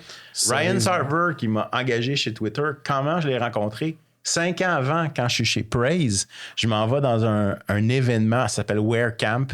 Puis lui, il vient de Boston, puis moi, je viens de Montréal. Fait que c'est chez Google. On est les 2 premiers qui arrivent. Puis il dit, on va chercher la bière, on va chercher les cakes de bière ensemble. Puis c'est comme ça que j'ai connu Ryan, qui m'a engagé 5 ans plus tard. Et voilà. Puis dans mon processus d'embauche pour Twitter, il y avait des gens qui venaient de Google. Puis là, le processus, j'ai dit que je n'étais pas un bon programmeur. Là, je suis dans une entrevue avec un top d'ingénieur logiciel qui est dans mon équipe. C'est le plus calé. C'est un gars qui a travaillé chez Google. C'est un contributeur au langage Go. Puis là, c'est du live coding. Puis là, je suis dans une entrevue. Puis là, je plante. Il me demande quelque chose que je sais pourtant faire, mais là, je jam, je suis pas capable. Je suis obligé de dire, hey, je m'excuse, mais comme, je suis pas capable. Puis là, je suis comme, ça fait comme 3 mois que je suis en entrevue, puis je viens de me planter sur une fucking question niaiseuse d'un array en JavaScript. Je me souviens plus c'était quoi. Avec l'API de Twitter que je connaissais super bien. Puis là, c'est le soir, puis je suis super déprimé. Puis là, je dis, fuck that. Il n'engage pas un ingénieur logiciel, il engage un developer advocate. Fait que là, je fais un blog post, je mets du code sur GitHub, j'écris la réponse à la question que j'ai pas été capable de faire là, puis je dis, j'envoie un mail, je dis, un developer advocate, c'est pas celui qui code le mieux, c'est celui qui aide les autres à coder mieux. Voici mon package GitHub, voici, that's it. Puis là, je dis, ça passe ou ça casse. Le lendemain matin, le head recruiter, il dit, Monsieur Carl, Mr. Carl, on a une offre d'emploi pour vous. Insane. Fait le code, puis l'écriture, puis la communauté, c'est ça qui m'a fait rentrer chez Twitter. Puis après, c'était comme, ah ouais, ma job, c'est d'aller dans un hackathon, puis de leur parler de l'API de Twitter, puis comment c'est cool. Je vais faire ça. Des fois, le petit pas de plus, là, juste de se mettre out there, d'aider, de créer. D'oser. Puis ça, c'est un truc que je respecte beaucoup de toi parce que j'ai un brouillon là, dans mon Notion. J'écris un éditorial chaque semaine là, sur mon infolette avec ça se passe. Puis j'ai un brouillon qui est check ton créer versus consommer ratio. Mm-hmm. La majorité du monde consomme, doom scroll, whatever. Une minorité va créer du contenu. Puis si tu investis un minimum dans la création de ce que tu crées versus ce que tu consommes, tu vas stand out, tu vas te démarquer de façon folle. Puis ta carrière, c'est un gros exemple. Oui, le ratio, quand j'étais chez Twitter ou dans les plateformes, c'est comme 90% de consommateurs, 10% de gens qui like, engagent, puis 1% de gens qui créent du contenu. Puis aujourd'hui, j'ai arrêté de bloguer parce que la discipline est trop difficile, mais j'ai reparti un newsletter Substack. Okay, puis j'écris à tous les mois-ish, 3 à 5 semaines selon. Puis je mets comme du temps pour bien écrire puis approfondir.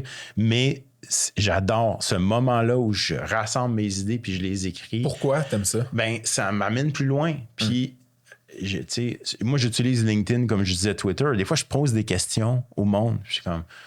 Telle affaire, ça se peut-tu? Je suis dans le champ, j'ai une question, j'ai besoin d'aide. Et ce que je reçois en retour est extraordinaire. C'est d'une richesse incroyable. Puis ça, c'est un privilège de pouvoir avoir ce mode d'interaction-là. Puis je serais vraiment triste de le perdre. Fait que j'espère que toutes les plateformes sociales vont pas aller dans le drain. Mais je suis conscient que l'avenir de ces réseaux sociaux-là, c'est des plus petites communautés privées. Tu sais, j'ai un thread Signal avec 5 de mes bons amis où on commente les affaires. Puis ça, pour rien au monde, tu sais, je ferais pas ça en public. Mais des fois, je dis rien pendant plusieurs jours, mais j'aime ça les lire. Que ma gang d'amis pense de telle affaire, ça fait du bien, tu sais. C'est hot. Twitter, SF, quelle année? 2012 à 2014. Est-ce que le fait d'être québécois, canadien, francophone a eu un impact, une influence quelconque sur ton expérience là-bas? C'était comment être un Québ à SF en 2012, mettons? Ben, ce qui est très cool, c'est que la Californie puis San Francisco, c'est une place d'immigrants. Okay? Fait que tout le monde va là. Oui. Fait que ça ressemblait à Montréal dans ce sens-là. J'aimais beaucoup. Puis, ben, tu utilises toutes ces facettes-là pour te faire ton réseau. Fait que, tu sais, il y avait les francophones à Twitter, mais c'était des Français puis des Belges puis des Québécois. Mais on était comme 2 Québécois à l'époque, Martin et moi. Après ça, il y en a eu quelques autres. Mais tu sais, fait que là, tu sais, Arnaud, Renaud, qui étaient des Français qui avaient travaillé dans les startups en tech qui arrivaient chez Twitter. C'était comme la gang des Franco. Tu avais les Canucks, les Twitter canadiens. Fait que là, j'ai connecté avec d'autres gens qui venaient du Canada. Fait que tu sais, il y avait comme des sous-communautés chez Twitter. Mais ça faisait que j'étais comme l'ambassadeur non officiel du Québec à San Francisco. Je veux dire, le maire Labombe, il vient jouer aux poches sur le toit Twitter, puis ça fait la front page du Journal de Québec de section affaires. Tu sais, c'est surréel, là. T'étais-tu dans le background, là? Oh mon Dieu que c'est drôle, man. Non, c'est moi qui les avais reçus, là, puis je leur expliquais comment ça marchait Twitter, puis tout ça, parce qu'ils cherchaient comme l'innovation de la Silicon Valley. Comment on peut amener ça à Québec? T'as joué aux poches sur le toit de Twitter avec Régis. Ouais, je vais te retrouver la photo sur Internet, là. Je trouve ça drôle. Ah, c'est malade, man. Il a touché la bédaine de ma blonde enceinte, là. Impossible. C'est pour ça que je suis revenu de San Francisco, en fait, une des raisons. À cause de Régis. Ouais, à cause de parce que ma fille qui est née là-bas, je me suis dit, je vais me rapprocher de ma famille, tu sais, mais plus jeune, là. Pourquoi? C'est ça, c'était une de mes prochaines questions. Pourquoi tu es revenu à Montréal? Ben, 3 raisons. Je pense que, Twitter, qui est une compagnie super entrepreneuriale, quand tu deviens public, puis là, tu as un VP d'Oracle puis un VP de Microsoft au-dessus de ta tête, c'est plus plate, on va se le dire. T'as pas un VP d'Oracle, VP de Microsoft qui était là si tu passes sur le board, on a fait Non, tu sais, comme Twitter augmente ses VP, là, tu sais, ça va devenir une compagnie publique. Des ex. Oui, okay, c'est ça qui. Bon. Mais tu sais, c'était pas la même culture entre. Tu sais, les gens chez Twitter étaient des entrepreneurs beaucoup, là, tu sais. C'était très ouvert, tu sais. Chez Twitter, il y avait une mailing list interne. Là. Tu pouvais poser n'importe quelle question à n'importe qui, puis tu pouvais t'abonner à toutes les mailing lists de tous les groupes. Ça, l'année avant qu'on devienne IPO, c'est disparu. Là, mais en tout cas, tout ça pour dire que Twitter était plus plate. Je savais que je voudrais trouver quelque chose après. J'ai eu mes conversations avec les gars de Real Ventures qui sont à San Francisco de temps en temps. Fait que là, je suis comme, ça pourrait être ça en prochain chapitre. Et ma fille, Frédéric, est née quand j'étais à San Francisco. Puis là, tu dis, OK, ben je vais me rapprocher de ma mère, de mes parents, de ma belle-mère, des parents. Les racines qui sont là. Oui, les racines qui sont là. Puis mes plus vieux enfants qui venaient à San Francisco de temps en temps, qui étaient en garde partagée, habitaient pas à temps plein avec moi. Fait qu'il y avait, tu sais, le côté familial, ils jouaient pas beaucoup. Fait que, tu sais, côté professionnel, il y a des bonnes raisons de changer de chapitre, puis il y a une belle opportunité avec Real Ventures. Et 2, côté personnel, j'ai des bonnes raisons aussi de m'en revenir. Tu sais, je m'étais dit, peut-être j'irai au bureau de Boston, de Twitter, peut-être, ça c'est une option, je serais plus proche, mais l'opportunité de dire, hey, je vais m'occuper d'un accélérateur, puis je vais apprendre c'est quoi l'investissement du côté des investisseurs. Ouais. Puis, tu sais, ça m'a accéléré moi-même comme investisseur. Là. Tu faisais 2 cohortes de 10 deals. Tu sais, je faisais 20 investissements la première année dans Founder Fuel, plus les investissements qu'on faisait en direct en dehors d'accélérateur. J'ai fait comme 100 investissements en 5 ans. Là. C'est quoi le meilleur ROI là-dessus? Écoute, c'est long. Ben, je peux en parler, mais les exits, tu sais, je t'ai dit que j'ai pris la moitié de mon argent en real estate dans un condo puis en VC. Jusqu'à cette année, j'avais fait plus d'argent avec mon condo qu'avec le VC parce que ça prend 10 ans à peu près faire des exits. Mais là, on commence à avoir des compagnies dans lesquelles on investit dans 2013, 2014. Tu sais, moi, je suis arrivé en 2014, mais 2014, 2015, 2016, qui ont des exits ou qui sont plus loin. Tu sais, Tu sais, je peux parler d'une compagnie comme Vention. Là, tu sais, c'est public qui ont levé une série C ou D. Là. Quand tu lèves 250 millions, tu vaux à peu près 1 milliard. Tu sais. Fait que il y a des compagnies comme Vention, comme Unito aussi, qui vont super bien, dans lesquelles tu sais, c'est moi le partner, j'ai investi. J'ai suivi les entrepreneurs de 2 personnes ou 3 personnes jusqu'à où ils sont rendus aujourd'hui.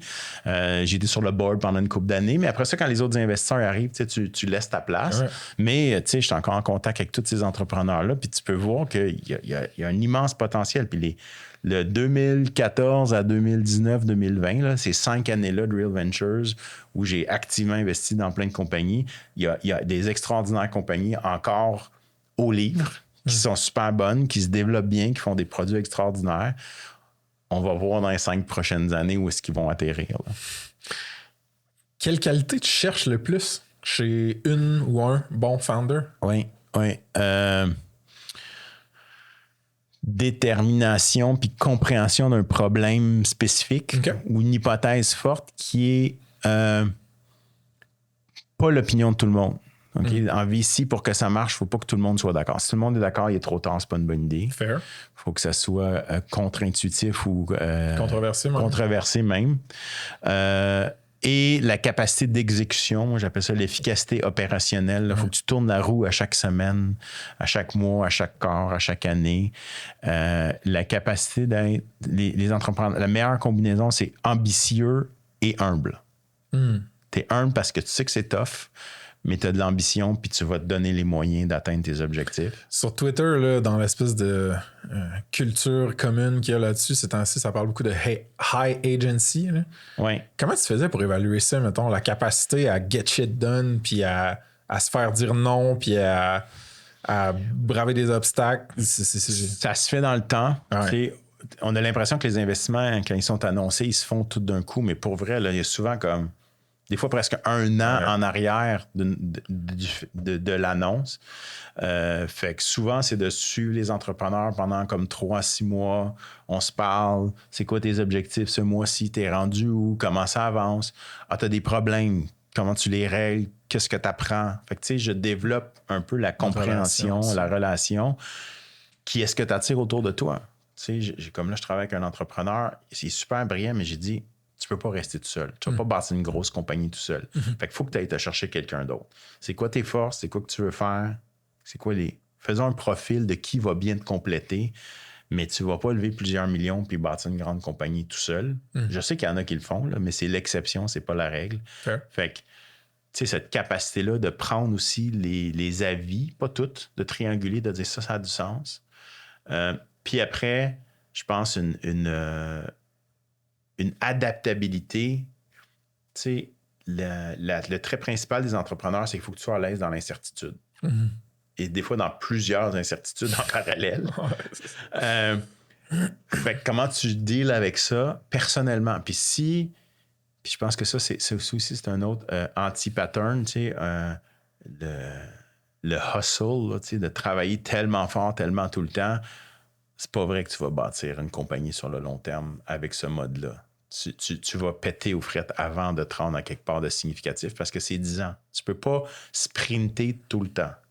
Faut que des fois tu sprintes, des fois tu marches, des fois tu sprintes une couple de fois en ligne, mais c'est un marathon. Fait que c'est quoi ta discipline personnelle dans ta tête, dans ton corps, dans ta vie, dans tes relations? Tu sais, la statistique, il y a beaucoup d'entrepreneurs que ils sont plus en couple parce que ben ça, c'est malsain. C'est pas, on ne devrait pas accepter ça comme réponse.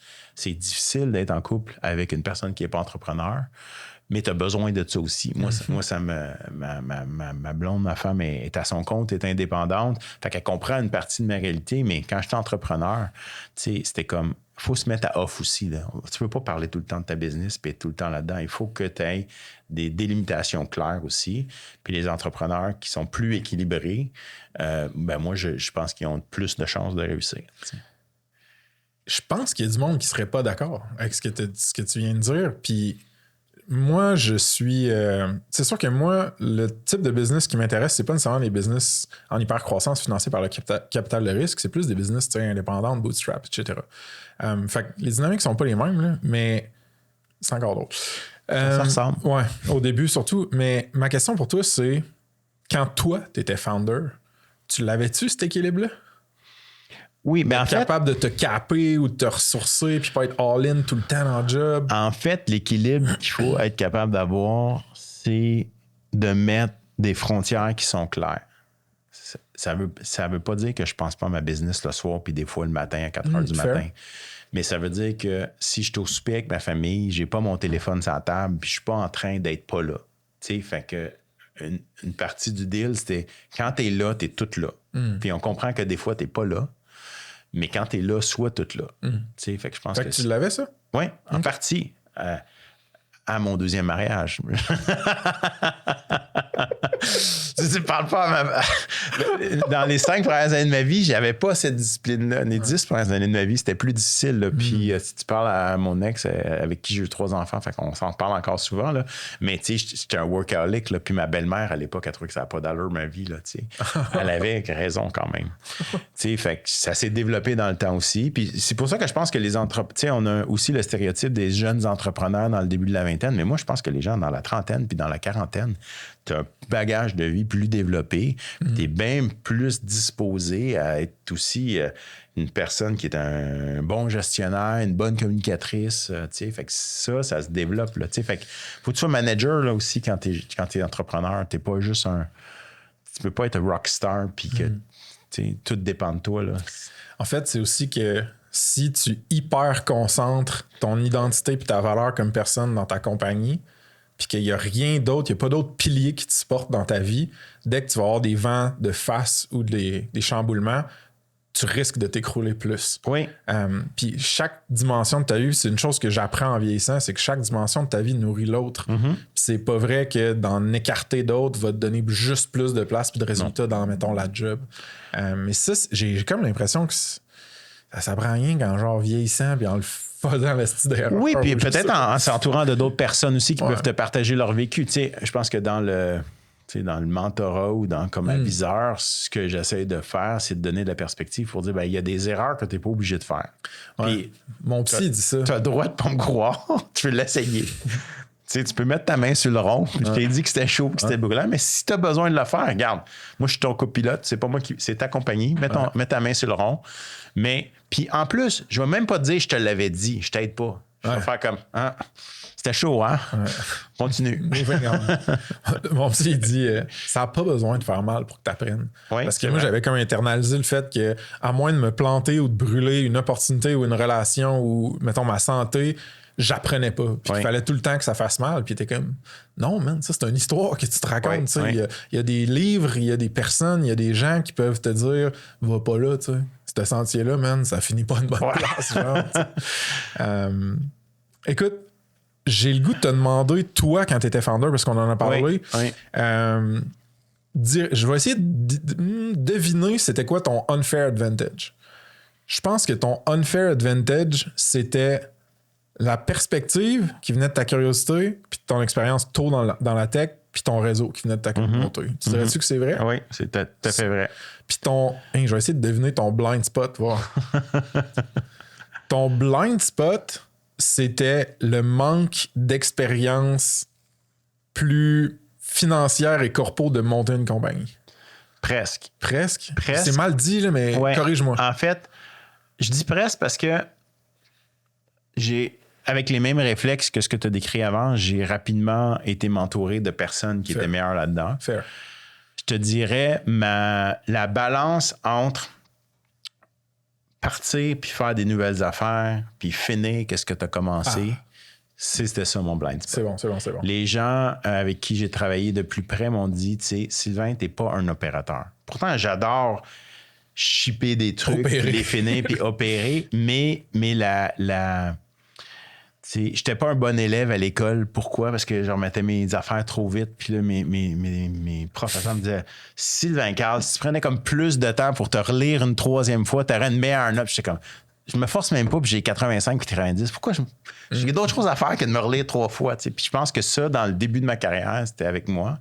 Puis là, ce que j'ai développé comme réflexe avec le temps, c'est de dire, ben, entoure-toi de personnes qui couvrent tes angles morts, puis va chercher des gens autour de toi, puis sois très honnête par rapport à ce côté-là de toi-même. Fait que avertis les gens d'avance de tes forces puis de tes faiblesses, puis développe ça. Puis quand tu es partner dans un fonds ou quand tu es cofondateur, cofondatrice dans une compagnie, il faut que tu ailles dans ces zones-là d'inconfort. Il faut que tu dises, faut que je te le dise d'avance.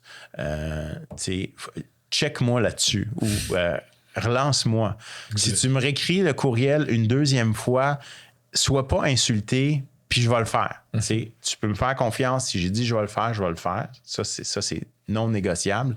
Mais rappelle-le-moi. C'est comme aide-moi à m'aider moi-même. Fait que tu fournis un peu un manuel d'utilisation de Sylvain, travailler avec Sylvain à tes collaborateurs clés, mettons. Oui, j'essaie de faire ça maintenant de mieux en mieux. Je fais ça avec Joël aussi, l'employé, la directrice que j'ai embauché en marketing. Je dis, tu sais, une analogie que j'aime bien, là, c'est moi, j'aime ça starter des feux. Là. Fait que genre l'étincelle initiale, là, genre faire en sorte que ça commence à pogner, je suis bon en tabarouette. Là.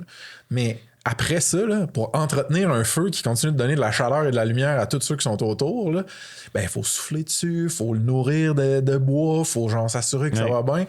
Et ça, j'étais un peu moins bon, puis j'aime tellement ça, les étincelles, que des fois, je starte plus qu'un feu en même temps. Oui. Puis là, après ça, il y a une personne qui dit « Hey man, je peux pas souffler sur tous les feux en même temps. » Genre, puis là, notre premier feu, t'es en train de réduire parce que t'en as starté un quatrième. Puis ça, à Joël, j'y ai dit Day One, puis je continue de dire, je dis « Hey, moi, là, quand je suis excité, là, puis que je veux faire une nouvelle affaire, là, je vais te le vendre, man. Tu croiras pas à ça, ça va être la meilleure décision pour la business. Là. Ta job, là, c'est de temper un peu, genre de me ralentir puis de me dire si tu vraiment une priorité. Puis je me connais assez que je suis capable de me challenger, mais je vois des affaires, tu sais, de la dette, entre guillemets, genre de produits ou de plateforme ou de même éditorial dans ma compagnie, puis je suis comme, ouais, ça c'était Frank, là, un peu en mode pyramide, genre faut que je starte un feu là. Puis là, aujourd'hui, je suis comme, ah, man, finalement, c'était pas une priorité. Puis en même temps, tu sais, j'ai aussi fait la paix en me disant, c'est correct de faire trop d'affaires, mais puis c'est pas tout parfait, mais assure-toi que il n'y a pas de dommage collatéral de ça. Puis que quand tu finis, ou c'est correct d'arrêter de faire des choses ou les laisser comme mourir tranquillement si ça ne cause pas de dommages. Fait que j'ai comme aussi accepté le fait que c'est pas tout ce que tu pars qui va marcher, mais j'aime ça partir des affaires. Puis donc, j'optimise mon temps puis mon focus pour dire c'est quoi les affaires les plus importantes que je peux faire. Aujourd'hui, cette semaine, ce mois-ci, ce trimestre, cette année, puis là, je pense en 10 ans. Ce que j'ai aimé quand j'ai commencé à faire du capital de risque, c'est qu'un fonds, c'est 10 ans. Puis quand tu penses sur 10 ans, tu ne penses pas de la même façon que quand tu penses sur 3 ans ou 1 an ou 3 mois. T'as-tu de la misère à dire non au monde? Avant, oui. Avant, j'avais beaucoup de misère à dire non. Puis aujourd'hui? Aujourd'hui, je dis... On va pas le faire comme ça, on va le faire différemment. Laisse-moi te donner un exemple plus concret. Mettons que quelqu'un te dit « Sylvain, j'aimerais vraiment ça, avoir de ton cash » ou que tu m'introduises à une personne, mettons. Puis que c'est pas quelque chose qui est... C'est pas une personne, mettons, que tu connais nécessairement ou c'est peut-être pas un projet dans lequel tu crois nécessairement. La bonne réponse, c'est de dire non, mettons. T'as-tu de la misère à le faire, ça? Non, mais... Je fais tellement un volume important, comme, mettons, des messages LinkedIn. Là, okay? Je suis capable de répondre à 1 sur 10 que je reçois. Fait que si vous m'avez écrit un message LinkedIn et je n'ai pas répondu, prenez pas ça mal, mais c'est une question de... C'est pas une bonne plateforme pour gérer plein de messages. C'est pour ça que je dis aux gens, écrivez-moi un courriel, c'est mon prénom, mon nom, @gmail.com. Puis ça, je suis capable de gérer ça. Puis un jour, je vais vous répondre. Mais un jour... Parce que moi, je travaille à la méthode de Getting Things Done. Là. Il y a les affaires que je fais aujourd'hui, il y a les affaires que je vais faire cette semaine, il y a les affaires que je vais faire à un moment donné. Puis si tu n'es pas quelqu'un que je connais, puis tu me demandes une faveur, puis ça me ferait plaisir de le faire, mais tu tombes quand même dans la pile à un moment donné. Puis il faut que je vide mes autres piles avant. Et ces piles-là, ils se remplissent tout le temps.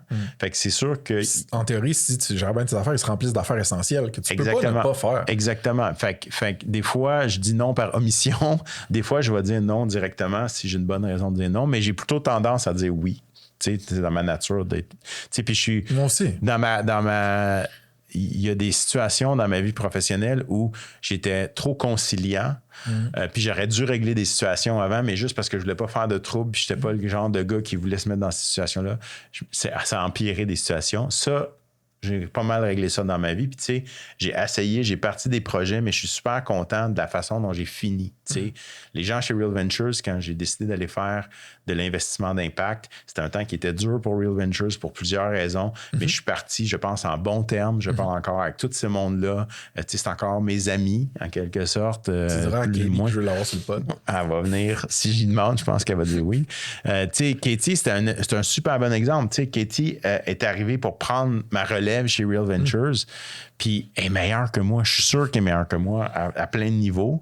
Puis quand elle n'était pas sûre qu'elle serait bonne, puis elle te le racontera, mais c'était pas qu'elle n'avait pas les compétences, mais comme c'est une question de projection des fois. Puis je dis, moi, je regarde ce que tu fais là, puis tu vas être excellente, tu vas être meilleure que moi là-dedans, c'est sûr. Puis elle l'a pris, puis elle a grandi là-dedans. Puis aujourd'hui, c'est une super investisseur. Là. Elle a géré le portefeuille.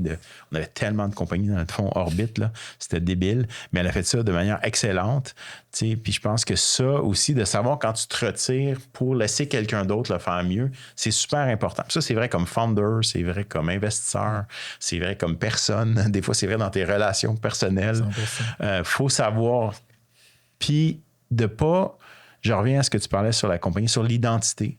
Quand la fin des compagnies, j'en ai fini assez de compagnies pour arriver à un point où tu dis, je ne suis pas ma compagnie. 100%. C'est fucké parce que tu fais tout, tu fais la promo de ta compagnie, tu as les t-shirts de ta compagnie, tu as les stickers de ta compagnie, tu es ta compagnie, mais un jour, il faut que tu dises, ma compagnie et moi, c'est deux choses. Puis peut-être la compagnie continue tout seul, puis peut-être que Sylvain continue tout seul, mais ce que j'ai appris, ce que j'ai compris, ça, je l'ai toujours en moi. Même les affaires qui finissent mal, t'en retires toujours quelque chose. Puis tu sais, ça, c'est quelque chose que j'entendais de quelqu'un qui avait plein de sagesse qui disait, même les choses qui vont mal, tu peux apprendre quelque chose. 100%. Et ça t'appartient. Ouais. Même si tu as une relation difficile avec quelqu'un, ce que toi, tu as vécu, ça t'appartient. Puis si tu en tires quelque chose, puis tu es capable de retirer de la sagesse ou de la perspective ou un apprentissage de ça, ben ça a de la valeur. Fait qu'il faut pas regarder ça d'un trop mauvais œil. Bon. C'est bien dit, une bonne sagesse, Sylvain Carl. Un peu de gris dans la barbe, là. Écoute, on va s'en aller vers notre closing tranquillement. Les deux, on a des responsabilités distinctes. Ma pile d'aujourd'hui, il reste des affaires dedans, oui. Fait qu'on va les faire un peu plus en rapid fire si possible. Oui. Écoute, je pense que on dit en startup qu'on célèbre l'échec, mais quand tu regardes dans notre discours public, c'est pas vrai qu'on le fait tout le temps. Vraiment pas. Fait que ma question pour toi, c'est à travers ton parcours, peu importe le chapitre, y a-tu un moment un peu un puits sans fond là, de noirceur de comme c'était vraiment fucking tough, puis si tu peux le partager au monde, ça peut peut-être aider du monde à se sentir moins seul ou à éviter d'aller dans ce puits. Oui. Un épisode que j'ai clairement en tête, c'est le moment où tu manques d'argent dans ta compagnie. Puis là, tu as convaincu des gens de devenir tes employés puis d'être dans ta compagnie. Puis ils t'ont cru, puis tu fais tout ce que tu peux, mais là, tu le sais que tu vas manquer d'argent. Puis là, il faut que tu leur dises. Si tu es responsable puis tu es sérieux, tu vas pas laisser ces gens-là crasher. Puis, tu sais pas ça 6 mois d'avance, mais mettons 1 mois d'avance. Pas on n'aura pas d'argent pour la paye de demain. Là. Ouais. Puis tu pourras pas payer ton épicerie. À peu près 1 mois d'avance. Puis là, je me souviens de ce moment-là. J'étais catastrophé, puis on en parle entre les founders, puis on se dit, tu sais, comme, c'est notre échec. Comme. La première étape, c'est j'ai accepté que j'ai échoué à une de mes jobs, qui est d'aller chercher de l'argent pour ma compagnie ou des clients ou des ventes. Puis quand on l'a dit aux employés, ils ont dit comme, on va continuer pareil. On va comme pas se payer pendant 2 semaines. Puis là, j'ai fait comme, wow. Mais jusqu'à ce moment-là, là, écoute, les soirs, je capotais, j'ai pas dormi. Puis, tu sais, comme quel moron, comme comment tu peux te ramasser dans cette situation-là? En fait, c'était ce qu'on appelle en bouddhisme, c'était tirer la deuxième flèche. C'est-à-dire qu'il y avait une première erreur, une première douleur qui était fuck, on va manquer de cash flow. Puis après ça, tu te disais pourquoi j'ai manqué de cash flow, j'en reviens pas, j'ai mal géré mes affaires, tu te tapais sur la tête, tu sais, par-dessus. Oui, puis pour rester dans le zen bouddhisme, c'est le détachement de toi-même. Tu dis, garde, qu'est-ce qu'une personne responsable ferait dans cette situation-là? C'est ça. C'est ça que tu vas faire. Puis ça va faire mal. C'est pas agréable, mais ça va être pire si tu le fais pas. Ah oui, parce que j'en entends des histoires, man, de compagnies qui distorsionnent la réalité d'un manque de cash. sais, qui nient jusqu'au moment où, genre, les lumières ferment, là, tu sais. Oui. Puis là, t'as des employés qui sont comme, ben là, genre, ma Mais paie, puis hein, la puis- base là, de toute ma carrière comme entrepreneur ou comme investisseur, c'est la confiance. Puis si tu n'as plus la confiance, il n'y a plus rien qui marche. Fair. Puis tu sais, j'ai pas été. Tu sais, il n'y a personne de parfait dans la vie, mais de travailler à être digne de la confiance des gens, puis de pouvoir être là pour ça. Et de façon réciproque. Puis quand tu dis qu'est-ce que je cherche dans un entrepreneur, c'est aussi ça. Tu sais. Est-ce que tu es une personne digne de confiance dans les petites choses puis dans les grandes choses? Puis si tu me prouves ça, tu te distingues déjà de la masse des entrepreneurs. Je veux qu'on ouvre un petit peu sur un sujet, disons, géopolitique-ish. Oui. Avec Civic, tu fais de l'investissement d'impact. J'imagine que ces choses-là ont certaines teneurs locales ou géographiques ou nationales. Comment ça bouge l'investissement d'impact en fonction de ce qui se passe au sud de notre frontière? Oui.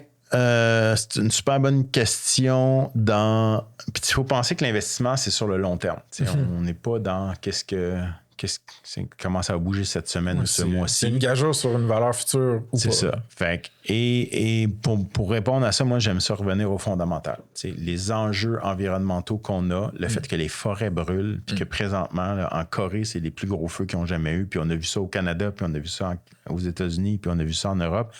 Ça, là, on ne reviendra pas en arrière. Là. Le tube, il est sorti. Le pâte à dents est sorti du tube. Fait que peu importe le déni ou la position politique du président américain, la réalité, elle ne va pas changer. Ceci étant dit, le contexte dans lequel tu opères est différent. Puis, notamment sur la diversité puis l'inclusion, moi, je trouve ça horrible, tu sais, tout le backlash qu'ils ont créé là-dessus. Tu sais, je me sens une responsabilité de dire des choses puis de me tenir pour ces principes puis ces valeurs-là. Mais je suis bien conscient qu'en faisant ça, ça va être plus difficile dans certains environnements. Mais vu qu'on a une vision long terme puis que de faire ce que tu crois qui est la bonne chose à faire puis de faire ce que tes valeurs te disent de faire, tu peux pas te tromper. Mais, tu sais, ça veut dire que ça va être plus difficile. En fait, ce qu'on voit maintenant, c'est que l'investissement d'impact par rapport à l'investissement régulier ou traditionnel, c'est plus de travail puis c'est plus difficile. Ça, c'était vrai il y a 5 ans, c'était vrai il y a 10 ans. Ça va rester vrai. Là, est-ce que c'est encore plus difficile parce que c'est pas à la mode ou les gens ne croient pas? C'est parce qu'il y a un désenchantement de certaines initiatives par rapport à la diversité, l'équité puis l'inclusion qui agit comme un vent de face pour toi comme investisseur d'impact, mettons? Oui, mais en même temps, quand j'ai signé des lettres d'appui sur ces sujets-là dans les dernières semaines, ben quand tu le fais, tu es un allié des personnes pour qui c'est important. Puis si c'est avec ces gens-là que tu veux travailler, ben tu viens de prouver c'est quoi ta position en prenant des positions publiques. Puis vu que j'écris, je le sais que j'ai un auditoire, je sais que les gens écoutent ce que j'ai à dire. Des fois, je dis des conneries, mais bon... c'est un privilège que j'ai, puis je vais l'utiliser. Fait que, j'ai déjà pris des positions pas populaires non plus, mais si je suis convaincu que c'est les bonnes, je vais le faire. Après, tu recules dans l'environnement macroéconomique. C'est sûr qu'il faut essayer de décoder ce qui se passe, mais j'étais à Paris, à CDL Paris, là, puis là, je me suis dit, il me semble c'est le fun de faire des affaires avec du monde à New York puis à San Francisco, mais il me semble qu'on pourrait faire des affaires avec du monde à Paris puis à Berlin aussi. Fait que, ça demande peut-être une reconfiguration aussi. Puis peut-être qu'on avait une trop grande dépendance aux États-Unis. On prenait ça pour acquis. Puis je ne dirais pas que c'est une bonne chose, là, mais la bonne réaction, c'est peut-être de dire, OK, ben on peut peut-être reconfigurer tout ça, puis de repenser c'est quoi nos alliances, puis qu'est-ce qui est stratégique, puis pas toutes mettre nos œufs dans le même panier, justement. Puis tu sais, une des faiblesses qu'on a dans l'écosystème canadien de start-up, c'est que tout le monde fait le nord-sud, mais il n'y a pas vraiment beaucoup de monde qui font l'est-ouest. Puis tu sais, pour avoir été à Vancouver... C'est plus loin encore. Oui, c'est plus loin d'aller à Vancouver. C'est aussi loin d'aller à Vancouver que d'aller à San Francisco. Ouais, fair. Mais l'écosystème de Vancouver en clean tech, en climate tech est extraordinaire. Là. Il y a un tiers de leurs startups qui sont là-dedans, puis moi, ça m'intéresse. Fait que quand je suis allé, c'est sûr que j'ai connecté avec plein de monde. Puis GTM Fund, il me semble, sont à Vancouver. Oui, il y a des super beaux fonds à Vancouver. Puis, tu sais, de développer aussi, de dire, venez à Montréal, venez voir ce qui se passe ici, puis on va se rendre jusque dans l'Est. Puis là, on devrait travailler le Nord-Sud, intra-Canada aussi, là, tu sais. Fait que, tu sais, je pense que J'ai beaucoup milité pour l'écosystème montréalais, québécois, mais je pense qu'il y a quelque chose à faire au niveau pan-canadien. Puis moi, je développe ces alliances-là puis ces stratégies-là pour travailler avec les autres écosystèmes canadiens qui ont plein de choses à nous amener. Et vice-versa. Il nous reste pas assez de temps pour philosopher sur le réarrangement de l'ordre géopolitique et économique de notre vivant, mais on verra ce qui se passe avec toutes ces histoires. On en reparlera dans un an. Oui, 100%. Pour finir, la question suivante. J'ai failli blanker. Quelle personne a eu le plus d'influence sur toi dans ta vie professionnelle? Et pourquoi?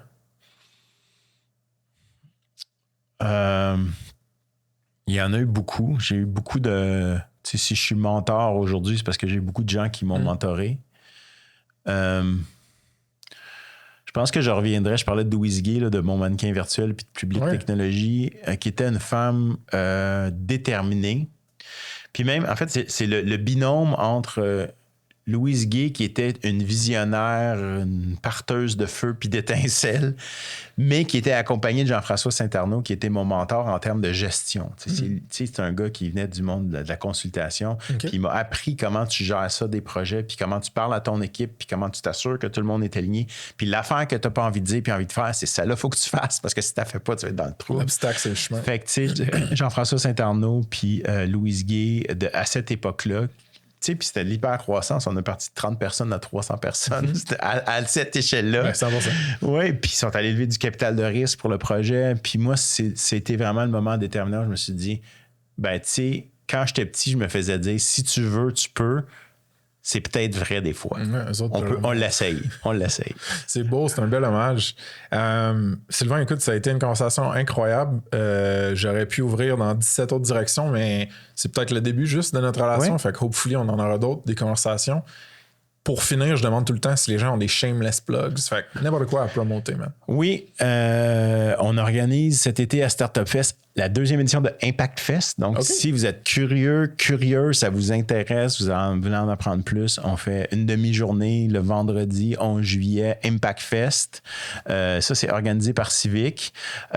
Civic est en fundraising, fait qu'on lève de l'argent, on fait du financement pour les opérations puis pour les activités de Civic. Si ça vous intéresse de vous impliquer là-dedans, écrivez-moi. Et si vous êtes des entrepreneurs d'impact ou vous pensez que vous pourriez avoir de l'impact, écrivez-moi, on va en parler. Peut-être pas cette semaine, peut-être dans quelques mois ou dans quelques semaines, mais moi, je suis toujours curieux de rencontrer des nouvelles personnes. Je mets du temps dans mon calendrier à chaque semaine pour rencontrer des gens, juste pour les écouter, voir ce qu'ils font, puis si je peux leur donner quelques conseils pour les aider, puis on voit où ça nous mène. Fait que vous pouvez toujours m'écrire un courriel et un jour, je vous répondrai. Des fois, c'est plus vite, des fois, c'est moins vite, mais c'est important, cette posture-là d'ouverture pour moi. J'ai appris tellement d'affaires. Puis, tu sais, je suis un gars curieux. Fait que si vous avez quelque chose à m'apprendre, c'est sûr que je vais vous écouter. Sylvain, ça a été un honneur de partager ces histoires-là avec toi. Merci, mon gars. Merci beaucoup. Grand plaisir. All right, folks. Avec Ça se passe, on a une infolette de feu hebdomadaire qui est très moitié fun, moitié fond à notre sauce. Il y a des hot takes, des expérimentations que je fais, des histoires vraies de SaaS, vraiment pour t'aider à prendre les meilleures décisions, que ce soit par rapport à ta compagnie ou ta carrière. C'est une place où je peux être 100% moi-même. Ça fait du bien, j'adore ça écrire. Fait que d'avoir ce outlet-là, c'est complètement motivant pour moi. Il y a plus que 850 SaaS folks puis curieux qui nous suivent. Ça augmente chaque semaine. J'aimerais ça que vous en fassiez partie, puis qu'on se rende à 1000, puis qu'on se rende à encore plus que ça. Ben franchement, ça me craint au bout d'avoir des nouveaux abonnés qui se joignent sur l'infolette. Ça me craint à continuer d'écrire, à continuer de faire de la recherche, de me poser des questions, d'analyser ma conversation avec cette fondatrice-là ou ce fondateur-là. Ça pourrait être transformé en un éditorial que moi, j'amène dans l'infolette. Fait que si vous voulez aussi, vous pouvez joindre les SaaS Pals. On a un petit forfait payant là, qui permet de nous supporter directement comme individu ou comme compagnie. On a déjà plus que 22 personnes qui nous supportent comme ça. C'est insane. J'en reviens pas. Puis eux, ils font ça en échange contre des extra goodies, right? Fait que pense à, mettons, des updates extra que je fais avec personne d'autre qu'avec eux, des previews de la roadmap du podcast, des rabais sur les événements, puis d'autres trucs. Fait que vous pouvez aller sur saspace.com. Il y a un pop-up il y a un pop-up qui va vous apparaître d'en face, en théorie. Puis sinon, dans le footer, vous pouvez pouvez vous inscrire. Sinon, vous googlez Ça se passe puis Beehive, c'est l'outil qu'on utilise pour l'infolettre. Ça me craint vraiment de voir ça grandir, puis ça me tient à cœur. Fait que check it out. Puis si vous avez du feedback constructif aussi, vous pouvez me le shooter. Alright, folks, un petit shout-out à Missive, partenaire produit Ça se passe. Missive, c'est un email client multijoueur qui réinvente la boîte courriel pour aider les équipes à mieux communiquer puis collaborer. Il y a au-dessus de 3500 entreprises à travers 75 pays qui leur font confiance, dont Ça se passe, et un paquet de SaaS. Donc, check them out sur saspace.com/partenaire avec un S. Il y a une solide entrevue avec Phil Lehoux, le co-founder, sur ce qui s'en vient pour Missive. OK, de retour au pod.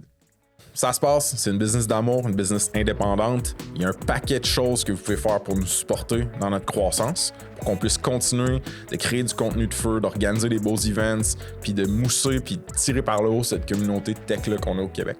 First, si vous n'avez pas ajouté votre SaaS sur notre plateforme, allez sur saspace.com, il y a un gros bouton mauve pour faire juste ça. Vous pouvez check out le job board. Si vous avez une offre d'emploi quelconque, c'est gratuit, un outil super cool pour toute notre audience puis notre réseau. Si vous ne nous suivez pas déjà par rapport au pod sur Spotify, Apple Podcasts, allez faire ça s'il vous plaît. Puis vous pouvez aussi nous laisser un review, ça nous aide vraiment beaucoup. Vous pouvez nous suivre sur YouTube, qu'on investit de plus en plus là-dedans. On met des shorts, le plus de contenu possible, que ce soit organique ou avec des partners. Fait que check this out. Si vous voulez venir aux événements puis pas manquer de billets, parce qu'on est souvent sold out, vous devriez nous suivre sur Eventbrite. Fait que vous allez sur Eventbrite, vous écrivez Ça se passe, vous pouvez vous abonner puis avoir des notifications. On fait ça roughly à peu près chaque mois-ish. Puis last but not least, suivez-nous sur LinkedIn puis Instagram. On met du beau contenu, du contenu souvent drôle. Fait que je pense que ça vaut la peine. Je veux finir cette outro custom-là un petit peu en remerciant les partners certifiés de Ça se passe. On a des compagnies de fous qui nous supportent financièrement, stratégiquement, des fois même psychologiquement dans mon cas. Puis sans ces compagnies-là, la majorité du revenu de Ça se passe n'existerait pas puis on pourrait pas faire ça. Right? Fait que je veux que vous preniez le temps d'aller les regarder. saspace.com/partenaire avec un S. Ils sont tous listés là. Ils ont une belle fiche avec du contenu, avec des liens, des détails. Je vous les nomme rapidement. Léviat Légal, des avocats qui sont tech et founder friendly. Le Chiffre, des comptables et fiscalistes qui sont calés en tech aussi. Baseline, des gros geeks pour innover avec les AI. Unicorn, des experts cloud AWS pour optimiser et scaler votre infrastructure. Puis on a aussi cette année des partners produits. Donc Vasco, une plateforme RevOps pour votre go-to-market. Missive, un inbox collaboratif pour vos teams, pour vos communications de team, pardon. Puis Apollo 13, un studio no-code pour construire des MVPs puis des side projects. Vous pouvez tout aller voir sur saspace.com/partenaire avec un S. Puis moi, du fond du cœur, je vous dis juste merci de nous suivre et de nous supporter. C'est insane comme aventure, ce qu'on a lancé là. Puis je suis bien privilégié de pouvoir faire ça. Cheers!